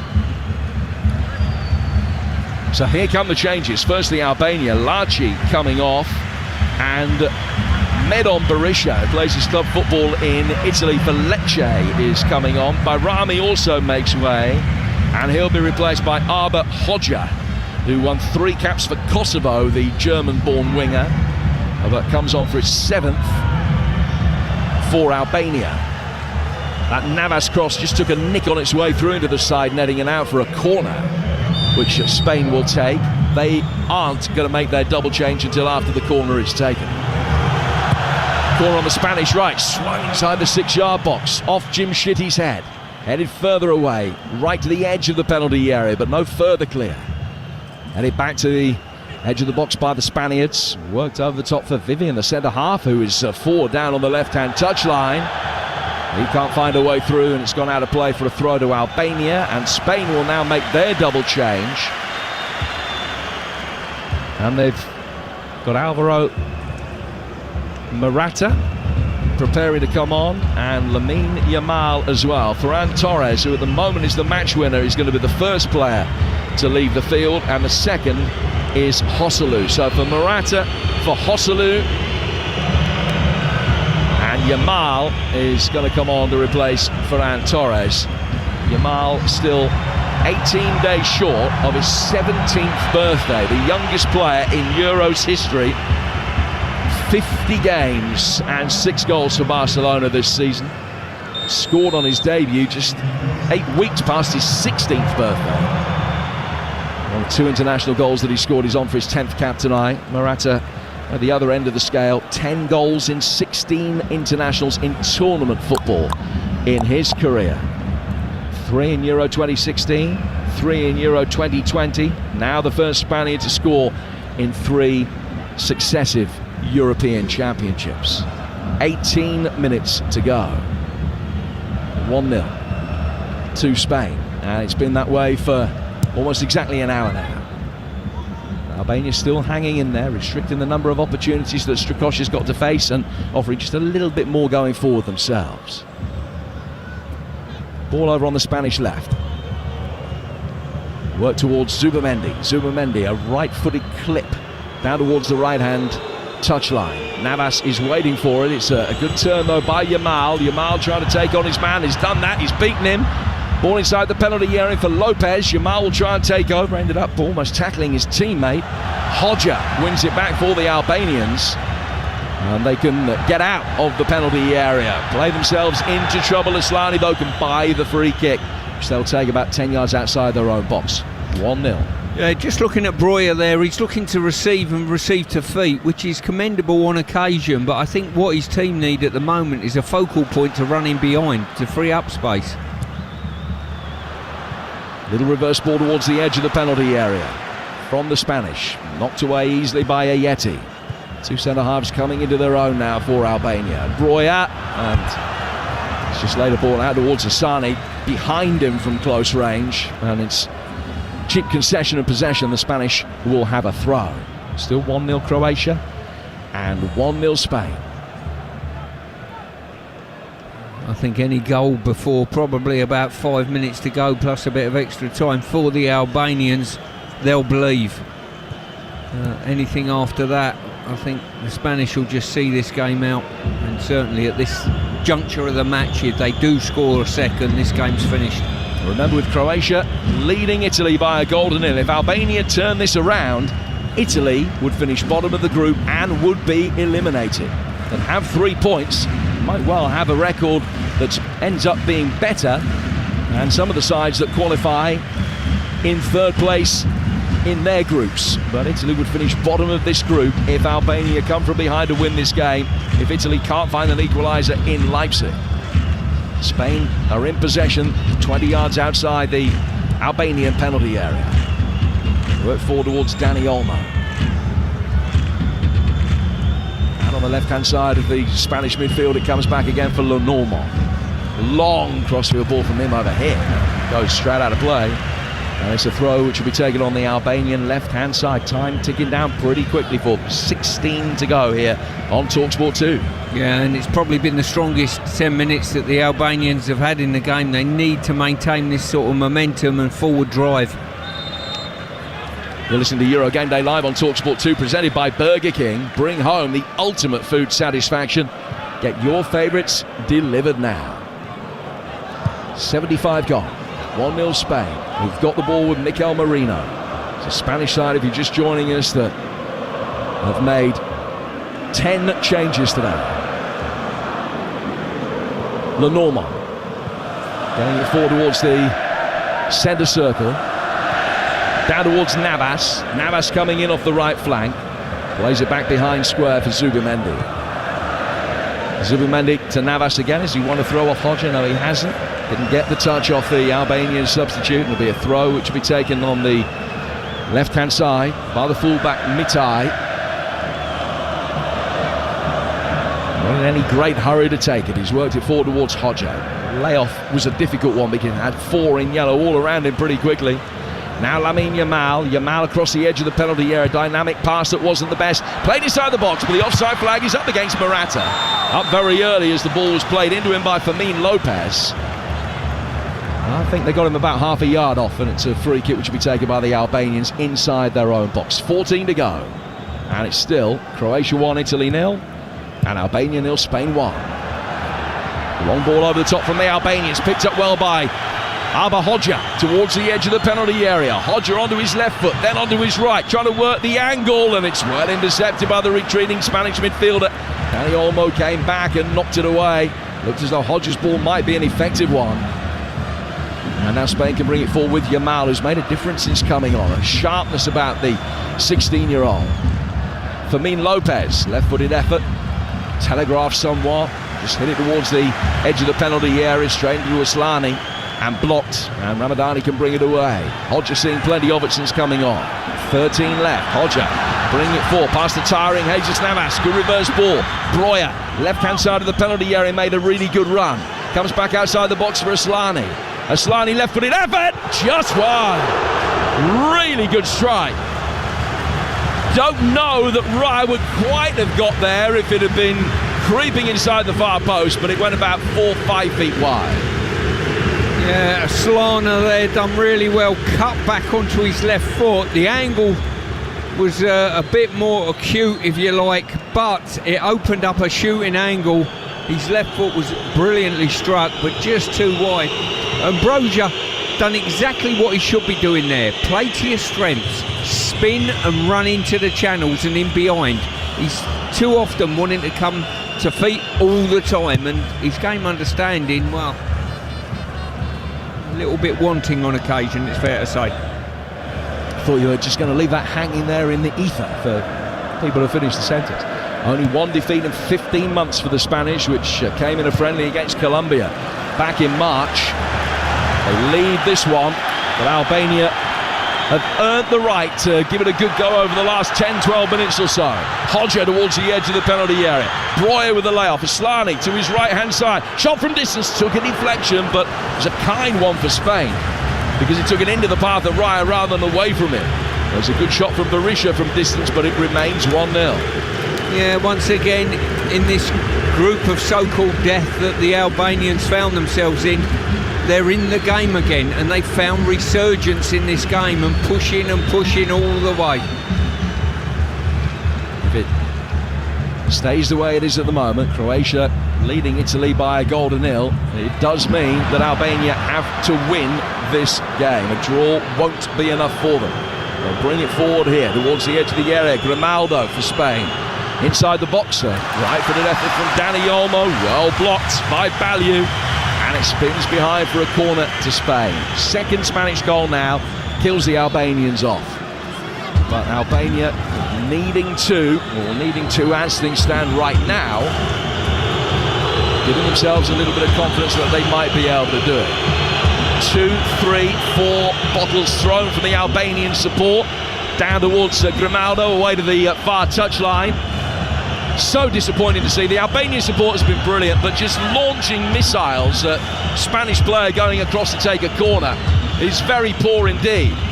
Left-footed corner swung towards the edge of the box, and the header goes over the bar. Strakosha able to easily watch that one over as Morata craned his neck. Now with 10 to go, it remains 1-0 to Spain. Yeah, you're right in what you say there, Jim. I mean, it does their team absolutely no good whatsoever, missiles being thrown from their section of fans at the Spanish corner taker. They've got momentum in the game. They want to keep that momentum. They're going to be making another change. And Mucci, the Besiktas midfielder, is going to be coming on. They've got a free kick. Is Mucci going to be coming on now? They're going to wait for the next break in play. It's the latter. They've taken the free kick short from just inside the Spanish half to just inside the Albanian half. Out on the right-hand side, Berisha controlling it, laying it back to the right-hand touchline again. Spun around the corner by Breuer. And Marino has won it back. Laid back to the edge of his own penalty area. Easily knocked out by Vivian. Down towards the teenager Yamal, will make his way into a more central area. It's a cultured little layoff from him, brought forward by Lopez. He's lost out on the edge of the D. Albania can bring it away and win a free kick midway inside their own half for a slightly mistimed challenge from the retreating Fermin Lopez. Here's the latest change, Asani coming off, and Mucci will come on to replace him. Came on for the last 5 minutes against Italy. Has scored 3 goals in his last 8 internationals. 13 in club football this season. 9 for Legia Warsaw before moving to Besiktas, where he added another 4. So Ernest Mucci on. And that's 4 changes made by the Albanians. Spain have made 3. 8 to go. Albania, as things stand right now, would be a heroic failure from them, but it will be a failure as things stand at the moment. Croatia continue to lead 1-0. That means that they will be finishing second in the group behind Spain, who are guaranteed to win it. Italy would be third, but with a record that would be good enough for them, you would think. Not mathematically certain as yet, but the results as they stand right now will see France, the Netherlands and England all mathematically book their places of some description in the last 16. 8 to go. Right-footed ball clipped down to the right-hand touchline for the Spanish, for Jesus Navas, who will come forward over the halfway line. Navas has got Yamal holding the width on the right-hand side, and he gets it and almost effortlessly comes inside. They brought him down. He's back on his feet actually after being shoved to the ground by Mitai almost in the blink of an eye, and the advantage might have worked quite well for him, but he gets the free kick. More than happy just to take a couple of seconds off the clock. There's no time wasting from the Spanish, despite the situation that they find themselves in. So they look to get out of the group with a 100% record, which is something they've only ever done once before in the Euros, and that was back in 2008 en route to winning the trophy. Ball over the top for Yamal. Control it with his left foot. What a turn that is! Level with the edge of the penalty area. Side foots it through the box, but the pass wasn't as good as the approach play, and Albania get it away. Berisha's done well. Good turn from him. And Albania, in the dark red shirts, come forward again in number 5, making their way towards the edge of the box. Out it comes for Hodja. Hodja with a step over and right-footed effort, which is sailing still 20 rows back. Oh, the frustration at the front end of the Albanian side, just finding it so elusive to find that exact finish or that exact run. They're just falling a bit short, and probably Breuer exemplifies that. You know, for every 4 interactions he has, 2 of them you're left scratching your head, and 2 you think, yeah, well done. Yamal has come onto the pitch and probably done nigh on everything correct. On that occasion, he probably should have been a touch more selfish in his finish. Decided to try and find a teammate, but brilliant setup play by himself. Spain bring Alex Baena on, and Dani Olmo's gone off. The Villarreal midfielder who also came on against Italy, on for his 5th cap. He scored just 72 seconds after coming on for his debut against Cyprus earlier this season. Raya with the clearance, 6 minutes to go. Croatia will finish second and will be going through. Italy will have a nervous wait as things stand. They will finish 3rd in the group. Albania will be going out unless they can score a couple of very late goals. They scored a very late goal against Croatia in their last game to equalise, but they need a late winner here if Croatia continue to lead that game in Leipzig, which is live for you right now over on TalkSport. Clearance comes from Baliu. Goes forward towards the edge of the penalty area. Raya has picked it up. Lenormand came on as a half-time substitute for Laporte. Finding Baliu. Finding Vivian, I beg your pardon. He squeezed it through the midfield, but he's lost it. Now Albania will be able to break for the Red Waves towards the edge of the penalty area, but knocked away easily by Navas, who came into a central position to clear. 5 minutes left. Albania's still in there fighting, but still needing to create opportunities. They need 2 goals on a night. They've only had 3 shots on target so far. That is, though, 1 more than Spain, to give them credit. Into the final 5 minutes of both games. Both still very finely poised, separated by goals from Croatia's Luka Modric and Spain's Ferran Torres. Throw which will be taken by the Spaniards. Back towards the edge of their own penalty area. Raya's got it. Raya takes a touch, moves it through the D. Into the feet of Lopez. Lopez forward towards halfway. Run back by the Albanians, shipped over the top. Breuer chasing after it. Vivian came across, bravely ducked his head in where the boots might be flying. Loose ball just trickles out of the penalty area. Raya goes out and kicks it back inside the box and is able to pick it up. Then bowls it down for Jesus Navas. 926th game of his career for club and country. Ball from him, Lamine Yamal losing out. Navas, adamant that he should have had a free kick, almost talks his way into the book. And rather than being a Spain free kick, it is going to be an Albanian throw. 4 to go. Yep, and as I say, that killer pass needs to be played slightly better, and I've got to say, I would be really frustrated if I was a teammate of Breuer. He's got all the ability, all the physical prowess, but he gets himself into positions where you think, what game are you watching on occasion, you know? What is it specifically that he's doing wrong? Well, it's the reading of the game. What does your teammate need from you? I think he sees the game in his own world. You know, I want to come short and receive the ball, where his teammate is crying out for a running behind, and vice versa on occasion, Jim. Aslani's going to take a free kick for Albania. It's a couple of yards in from the left-hand touchline. The Albanians have got 5 in and around the edge of the penalty area. Jimshiti Ford makes a 6. In it comes from Aslani, really deep, and not what they needed in that situation. Just one that it teased inside the penalty area for someone to attack. He's overhit it, taking everybody out of the picture. And it hits the hoardings behind the goal on the full. Rolls out of play for a goal kick, and we're in the 88th minute.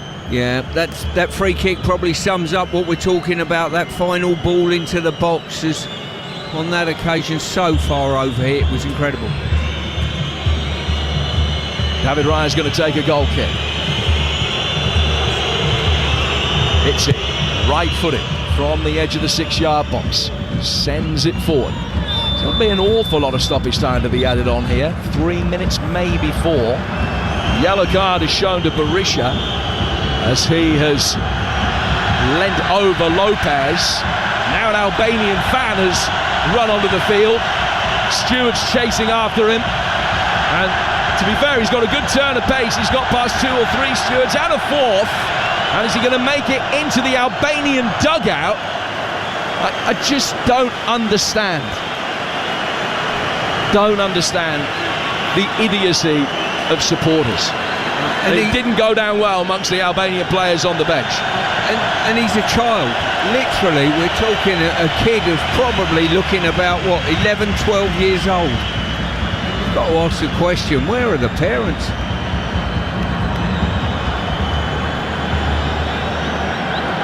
Well, he's being led away. He won't be watching the final moments of this. Officials are happy that play can continue. We are in the 90th minute. Free kick. Taken down towards the right-hand side for Lamine Yamal. Yamal trying to make his way through. Couldn't do so. He was blocked and stopped, and Ramadani is in there. Goes out of play for a throw, which will be taken by Spain. Croatia still leading 1-0. That means that Albania need 2 here in 30 seconds plus stoppage time. Navas working it forward. Breuer turning, getting away. Good strength from him that time. Pulled to the ground. Vivian yellow carded. And a free kick to Albania on halfway. But if there is going to be a way back, they surely have to get the equaliser from this. Yeah, they certainly will. And to be quite honest with you, there was probably 2 Spanish players that could have been booked there for mauling Breuer. 4 minutes of added time to be played here. Just about to go into stoppage time in the other game between Croatia and Italy, and they're going to be playing 8 minutes there. So Breuer on the left-hand side from the free kick, which was worked short. Hodja couldn't find a way past Lamar. Yamal defending well, and now it goes down the left-hand side. He might have been able to find a way past Limal, but that's a different story. Couldn't find a way past Yamal. Ball inside the box. It's a slip of the tongue, I apologise. Ball inside the box, cleared. Out of the far touchline. Spain trying to bring it forward on the counter-attack. The referee has spotted an infringement, and he's given a free kick to Albania in Spanish territory. Now, they're going to have to load the box up now, the Albanians, and more importantly, they're going to have to deliver something that's going to be very effective in regard to a cross, because a couple of free kicks that we've seen from wide areas have been so poor.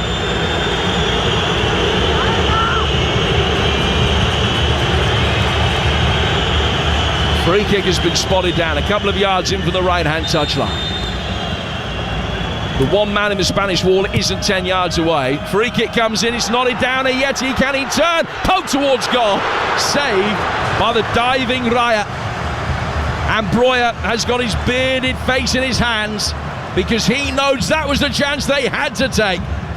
A sharp one for him on the turn, dug his right foot around it, flicked it with the outside of his boot, scooped but not with the power he needed. And Raya could make the save, and that will probably knock Albania out. Much better, I've got to say, in regard to the ball in the box. And when it landed, an embarrassment of riches. Players in and around the ball, and Breuer done well to dig it out, but Raya magnificently agile. 2 minutes of stoppage time to go. Albania lose. They are definitely out, irrespective of what happens in that Croatia-Italy game. The Croatians still winning that. They've got 6 minutes of added time to go over on TalkSport. Yellow cards being flashed every minute or so in that game. Albania coming forward again. Breuer waiting in the penalty area. If they can get the ball across to him, they might be able to do so. Not quite. Grimaldo, who's tiring, not only blocked the cross, he then stopped it going out of play for a corner. Spain will bring it forward. They have a counter-attack themselves now. 3 against 3, 4 against 3. Poor touch. Jimshidi winning it back. Albania will get it forward again. One more chance for them. Hodja down to the left-hand side of the penalty area.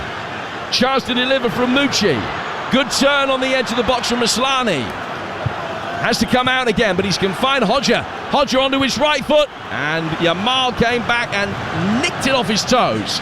And Spain are going to be able to bring it away. Now we're in the final of the 4 additional minutes. Hodja winning it back. Now works it back to the edge of his own penalty area. Forward, Albania will come. Will they be able to salvage a positive result here against Spain? It would be immensely creditable if they can, but it's going to happen right at the end of the game. Scored in the 4th minute of stoppage time to salvage a draw with Croatia. Can they do it against Spain here? Breuer taking it on, nicked away from him by Zubimendi. He then loses out. Right-hand side of the penalty area for Albania. Ball worked all the way through. Ramadani's cross comes shot drift wide. And by the time David Raya takes the goal kick, we'll be right at the end of the game. Yeah, they've had 3 or 4 brilliant opportunities to really hurt the Spaniards, but they found the wrong pass every time, and too many players just want to pull away from the box and receive the ball instead of just making that run into the box, just leaving one on the edge. Well, a couple of Spanish players have gone down with cramp. They have been attended to. David Raya with his massive right hand just picks up the ball in that one hand, spots it down on the edge of the 6-yard box, and his goal kick might just be the last kick of the night.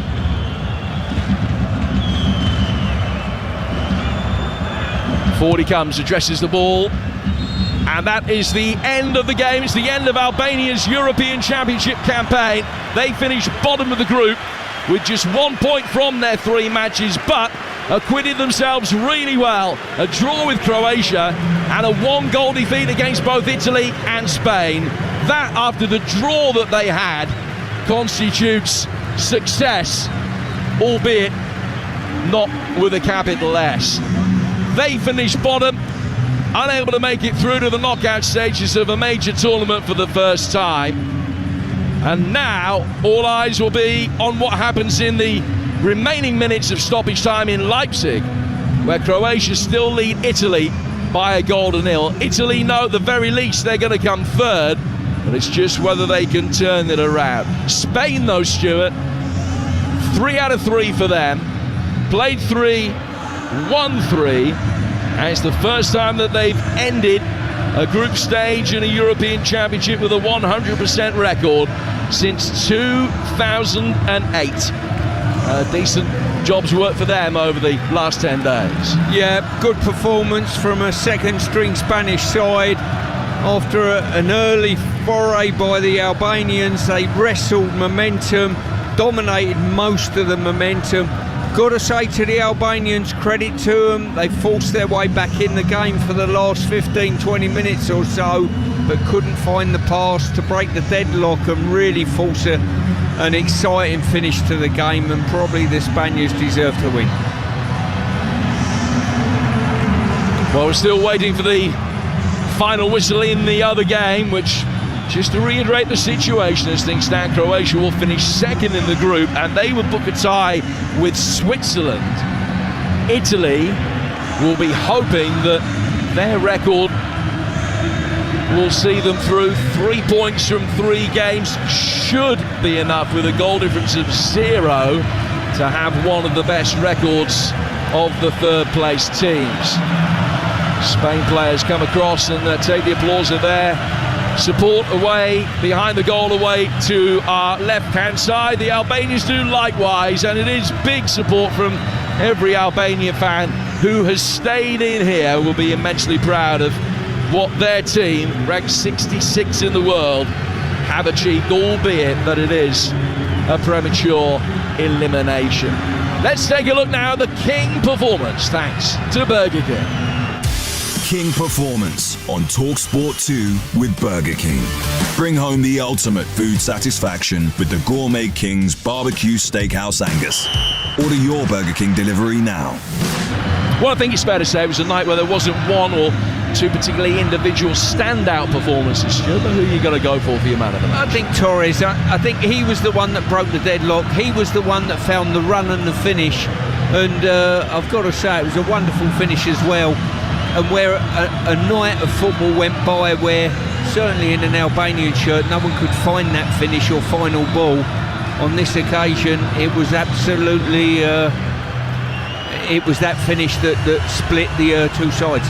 So Ferran Torres, the Burger King performance, that was our King performance pick in association with Burger King.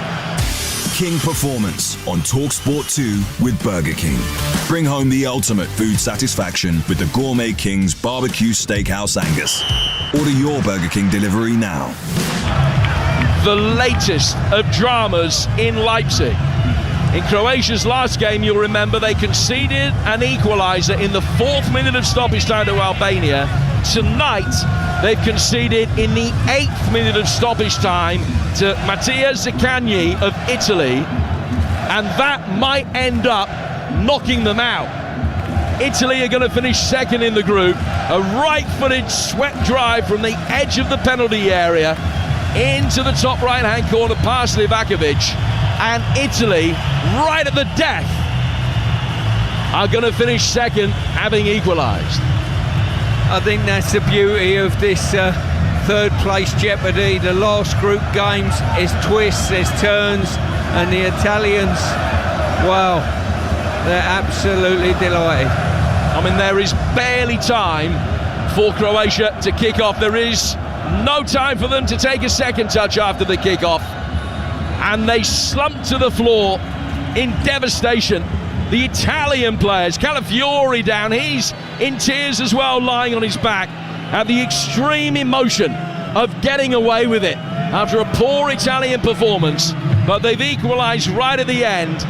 They finish second in the group after a 1-1 draw tonight in that game in Leipzig.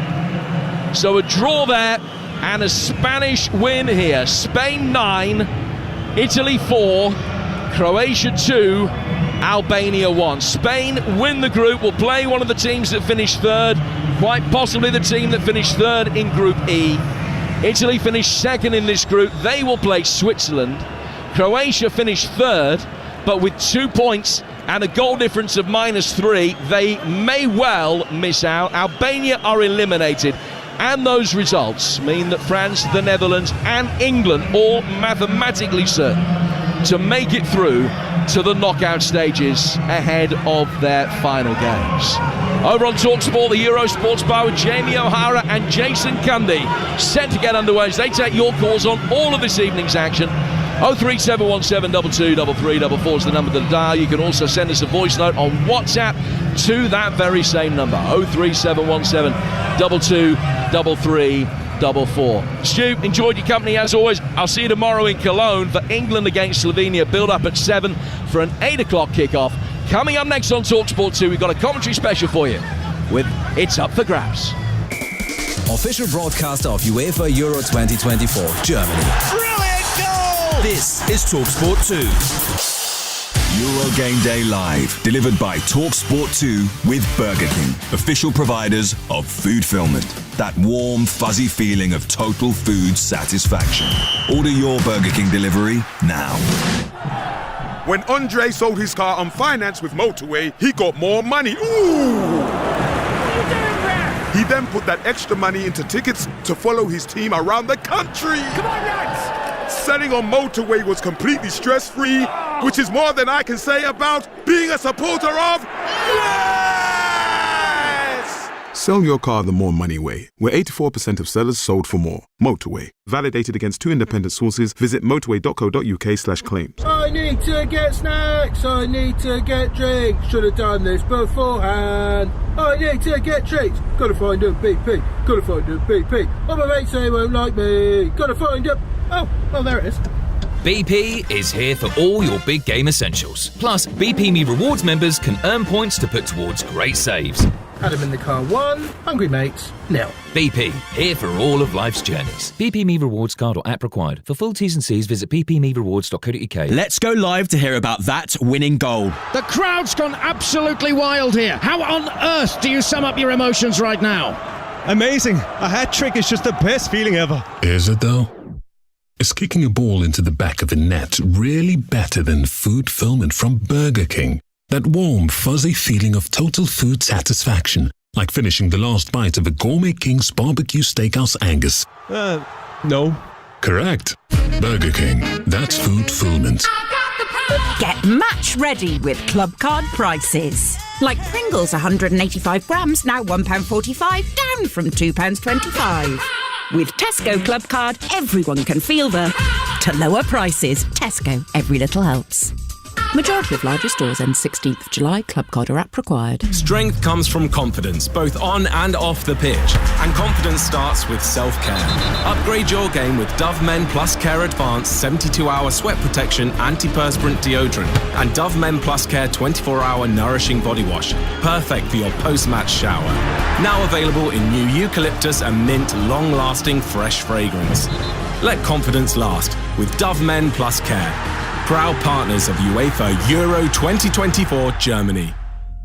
I tell you what, Jeff, it's been some journey, but here they are, just moments away from the whistle. Absolutely, there's been twists, there's been turns, not to mention that parking of the bus. But as the clock runs down, I think they're going to make it. It goes to show that you can really handle the pressure when your tyres are performing. I'm home. Has the game started yet? Top performance. Driving home for the match? Keep your tyres in peak condition. Book today at quickfit.com or your local centre. Quickfit. Drive away happy every time. Euro Game Day Live on TalkSport 2 with Carly, the UK's #1 lager. 18 plus, always drink responsibly. Official broadcaster of UEFA Euro 2024 Germany. It's game on. This is TalkSport 2. UEFA Euro 2024 Germany. Tomorrow night from 8. England versus Slovenia on TalkSport. Chance for a goal! It's there! And Denmark versus Serbia on TalkSport 2. Kick off 8 p.m. Back of the net. On DAB+, online, via the TalkSport app, and on your smart speaker. This is TalkSport 2.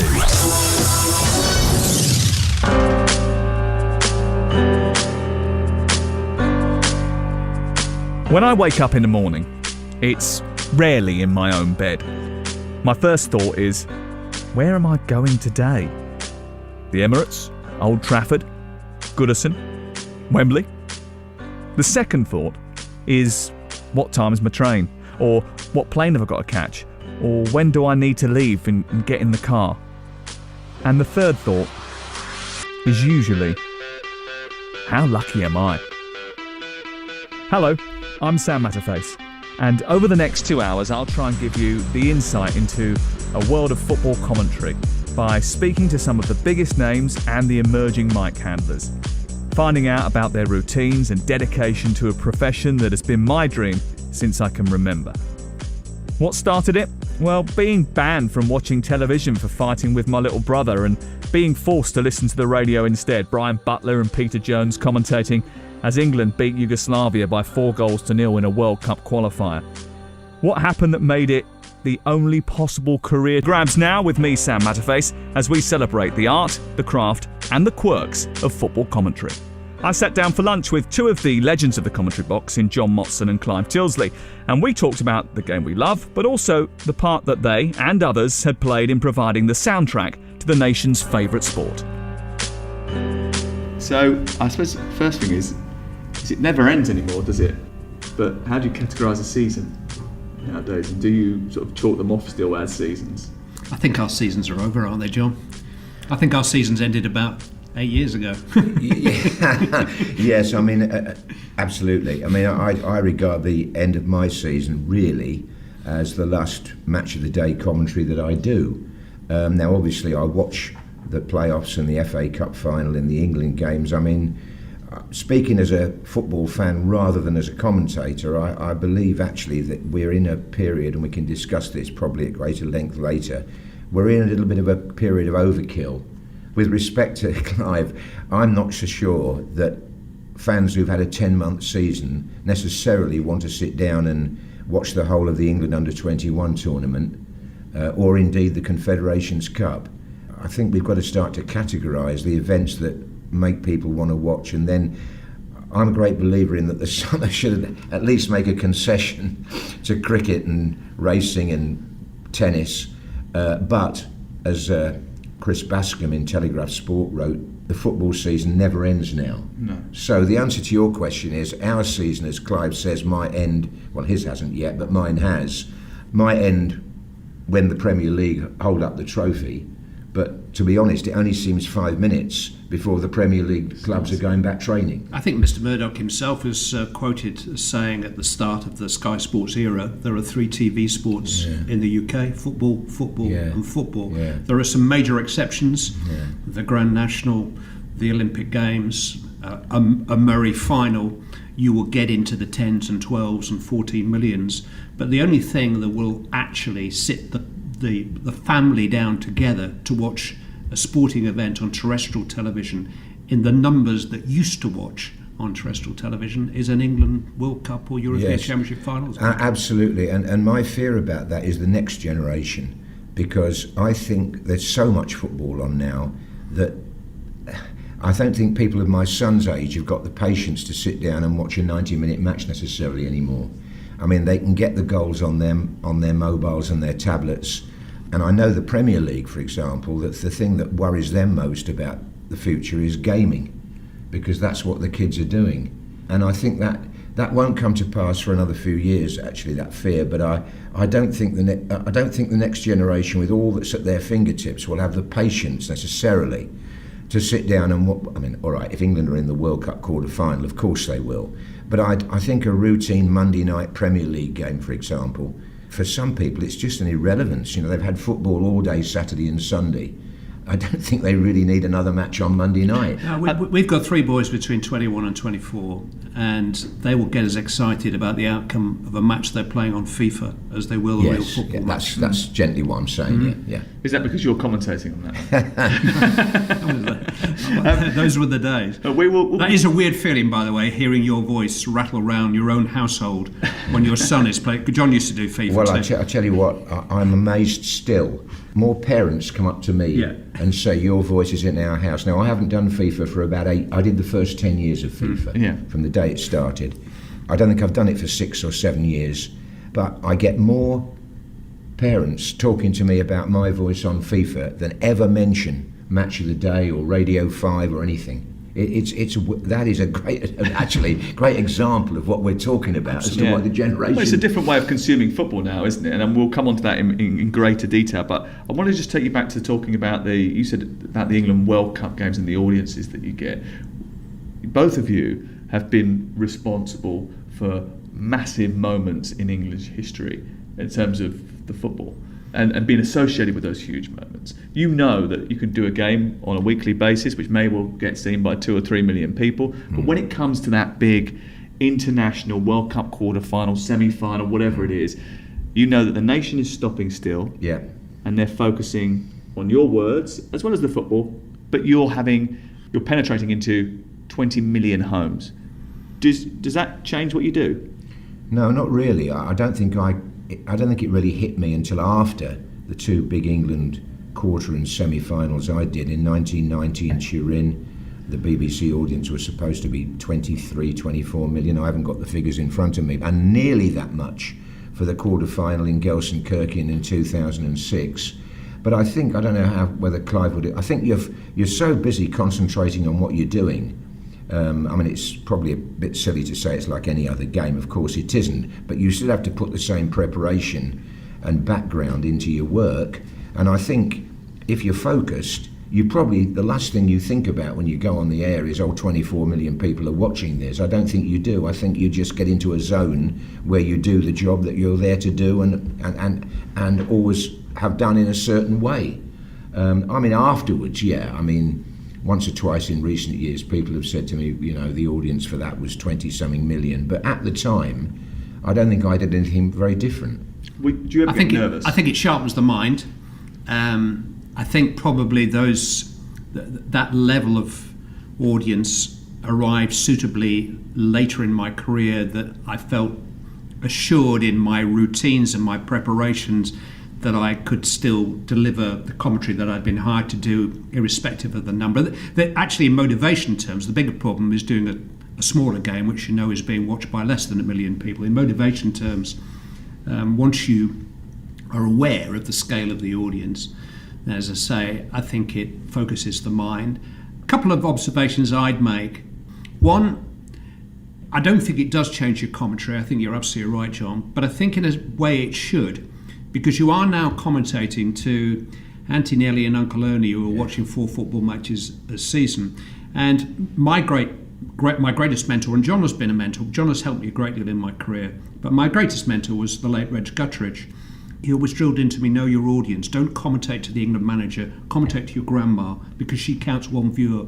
Don't commentate to the dressing room, commentate to White Van Man, commentate to the public. But that's to the very nature of what we do. We all work for terrestrial TV broadcasters. Yeah. And when the audience is 15, 20 million, there is an argument for explaining the offside law at some stage during that game, because we've all been in that maths class when we were at school where we got half an hour in and we're sat at the back and we're thinking to ourselves, I haven't understood a word of this. I watch a Grand Prix, for instance, an F1 Grand Prix. And I feel for the commentator, because on the one hand he's got to commentate to the petrol heads who know it all, but on the other hand I can watch for about 20 seconds and it's just like a well-thrown frisbee flying over my head. I have no idea what they're talking about. How do you commentate to everybody, which is what you've had to do, John? Well, yeah, and also I think what happened to me was, after doing Turin in 1990, somebody somewhere said to me, you didn't quite realise what it was like for those of us at home. And I always had that in the back of my mind. And then when I went to Japan in 2002, and the kickoff times here were like 7 in the morning, and I kind of thought, well, I've really got to be aware now that people are putting their breakfast on or getting up or whatever. And I made a few cracks, which were pretty corny, I must admit, breakfast with Batistuta and rubbish like that. And one of my bosses said it wasn't necessary and told me he thought I was being flippant. And then I had letters from ladies when I got home saying I was just putting the eggs on when you called that goal. Michael Owen and England sizzling in the heat of Shizuoka. And after this, the sausages will be sizzling back home, I should think. So probably what that says is you can't please everybody. No. It's subjective as well, isn't it? Some people like what you do, some people don't like what you do. You have to get used to that. The other big change with working with that size of audience is you are now working with an interactive audience. And it's easy to sit here and say, I ignore Twitter. And Twitter isn't a democracy. Twitter isn't a well-researched John's definitely on Twitter, aren't you, John? Definitely not.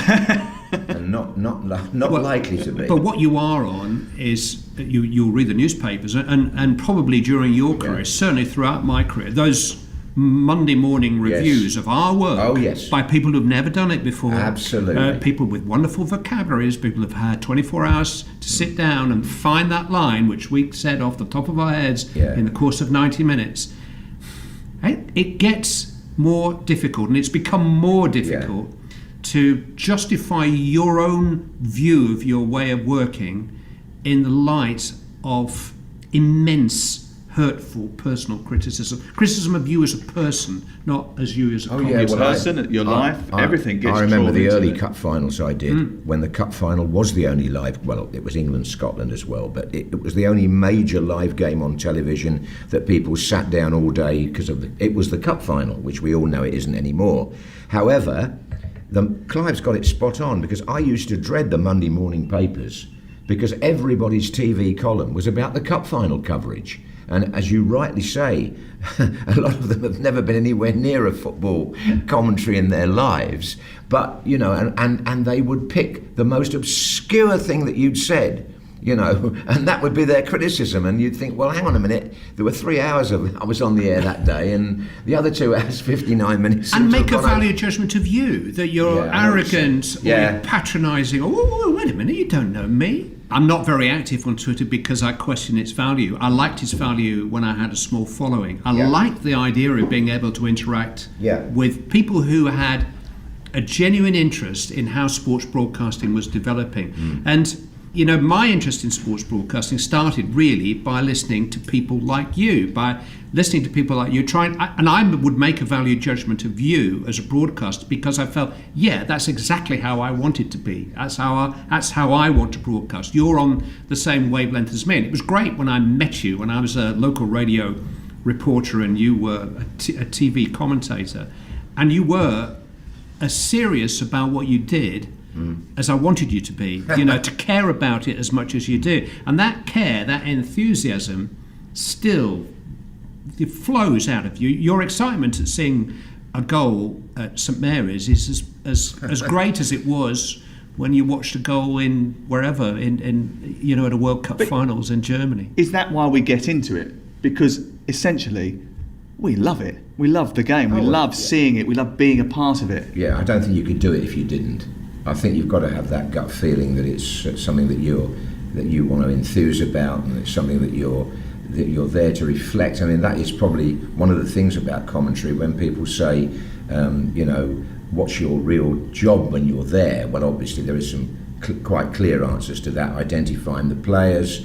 But I think trying to reflect the atmosphere of the game and the occasion is very important, because after all, the people you're talking to aren't there. They're only there through you and your voice and the pictures, obviously, that goes without saying. But I mean, I do believe that your own sort of enjoyment of the game, and whatever other word you want to use, I'm quite certain that if you're doing your job properly, that has to come through. Absolutely. You'll never meet a commentator who said, well, actually, I wanted to be a train driver, but I couldn't work the controls, so I finished. You will never meet a commentator who ever wanted to be anything other than a commentator. Gravison forward. Rooney, instant control. Fancies his chances. Oh, brilliant goal! A brilliant goal! Remember the name, Wayne Rooney. Official broadcaster of UEFA Euro 2024, Germany. Brilliant goal! This is TalkSport 2. Hear the biggest sports stories first and fast with the Back Page Review on TalkSport with Tesco Mobile for Business. Listen to TalkSport Breakfast every weekday morning from 6 for the latest breaking Back Page news, plus unbeatable reaction, opinion and comment. The Back Page Review on TalkSport with Tesco Mobile for Business. Join Tesco Mobile and get business phone bills for up to 40% less than the big mobile networks. Tesco Mobile, every little helps. For applicable terms and verification, see tescomobile.com/business. If you've bought a timeshare, did you really get what you expected? Or were you sold a dream that's now a nightmare? With high maintenance fees, loss of exclusivity, and limited availability, timeshare ownership for many is now just a liability. MyTimeshareClaim.co.uk has helped thousands of owners who are missold exit their contract and receive compensation. For advice and to find out more about your options, text timeshare to 78900.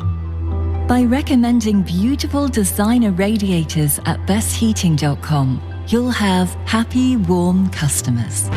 You also get cold, hard cash. Yep, you heard. All you have to do is refer your customers to bestheating.com and we'll give you a percentage of the sale in actual cold, hard cash. Plus, your customer gets 10% off too, so everyone is a winner. Visit bestheating.com/trade to refer your customers and start making money today. Why do I race for life? For my biggest cheerleader, the best strawberry pancake maker, my fave hair braider and matching PJ buddy. The most forgetful person I know, but the one who makes me feel so happy and calm. She ran with me in her tummy, with me in the pushchair, and now with me by her side. My mum's name is Crystal, and I'm racing for her. No matter how cancer affects us, life is worth racing for. Sign up to your local event at raceforlife.org in partnership with headline sponsor Standard Life. It's the event we've all been waiting for. The 30-metre vacuum is on! He's really ramping up the power. Straight around the first corner, overtaking Pepper. Oh no! He's hit a hurdle. It must be a coin. Great recovery. And now he's on the home straight. This could be a personal best. And he's done it. Incredible scenes. He really has cleaned up. British Gas, powering home fans during this summer of sport. This tournament, prepare for greatness with William Hill. Get ready for last-minute winners, legendary goals, and straight red cards. Oh, what was he thinking? Win 50% more on every England game this tournament with Bet Builder Extra, online or in the app, only from William Hill. Available day before match to kick-off. Bet Builders are 3+ selections at 3-1 or more. Pre-match singles, match stake £20. Full T's and C's apply. 18+, begambleaware.org. H.W. Neville's bread. Price matched at only 45p for an 800-gram loaf at Tesco. Makes for a delicious cheese toastie. And comes with the classic, too hot, but can't resist, mouth-wafting dance routine. That's true value. Tesco. Every little helps. Serving suggestions price match 3rd of the 6th. Pro rata versus GBLD. Check twice weekly. Excludes promo. Selected stores. Excludes Express and Northern Ireland. Details tesco.com/Aldi price match. PGA Tour, Rocket Mortgage Classic, live on TalkSport 2, Thursday night from 6. As the world's golfing elite go head-to-head at the Detroit Golf Club, hear full swing-by-pitch-by-putt commentary of all the action, direct from Detroit, Michigan. PGA Tour, Rocket Mortgage Classic, Thursday night from 6, live on TalkSport 2. This is TalkSport 2.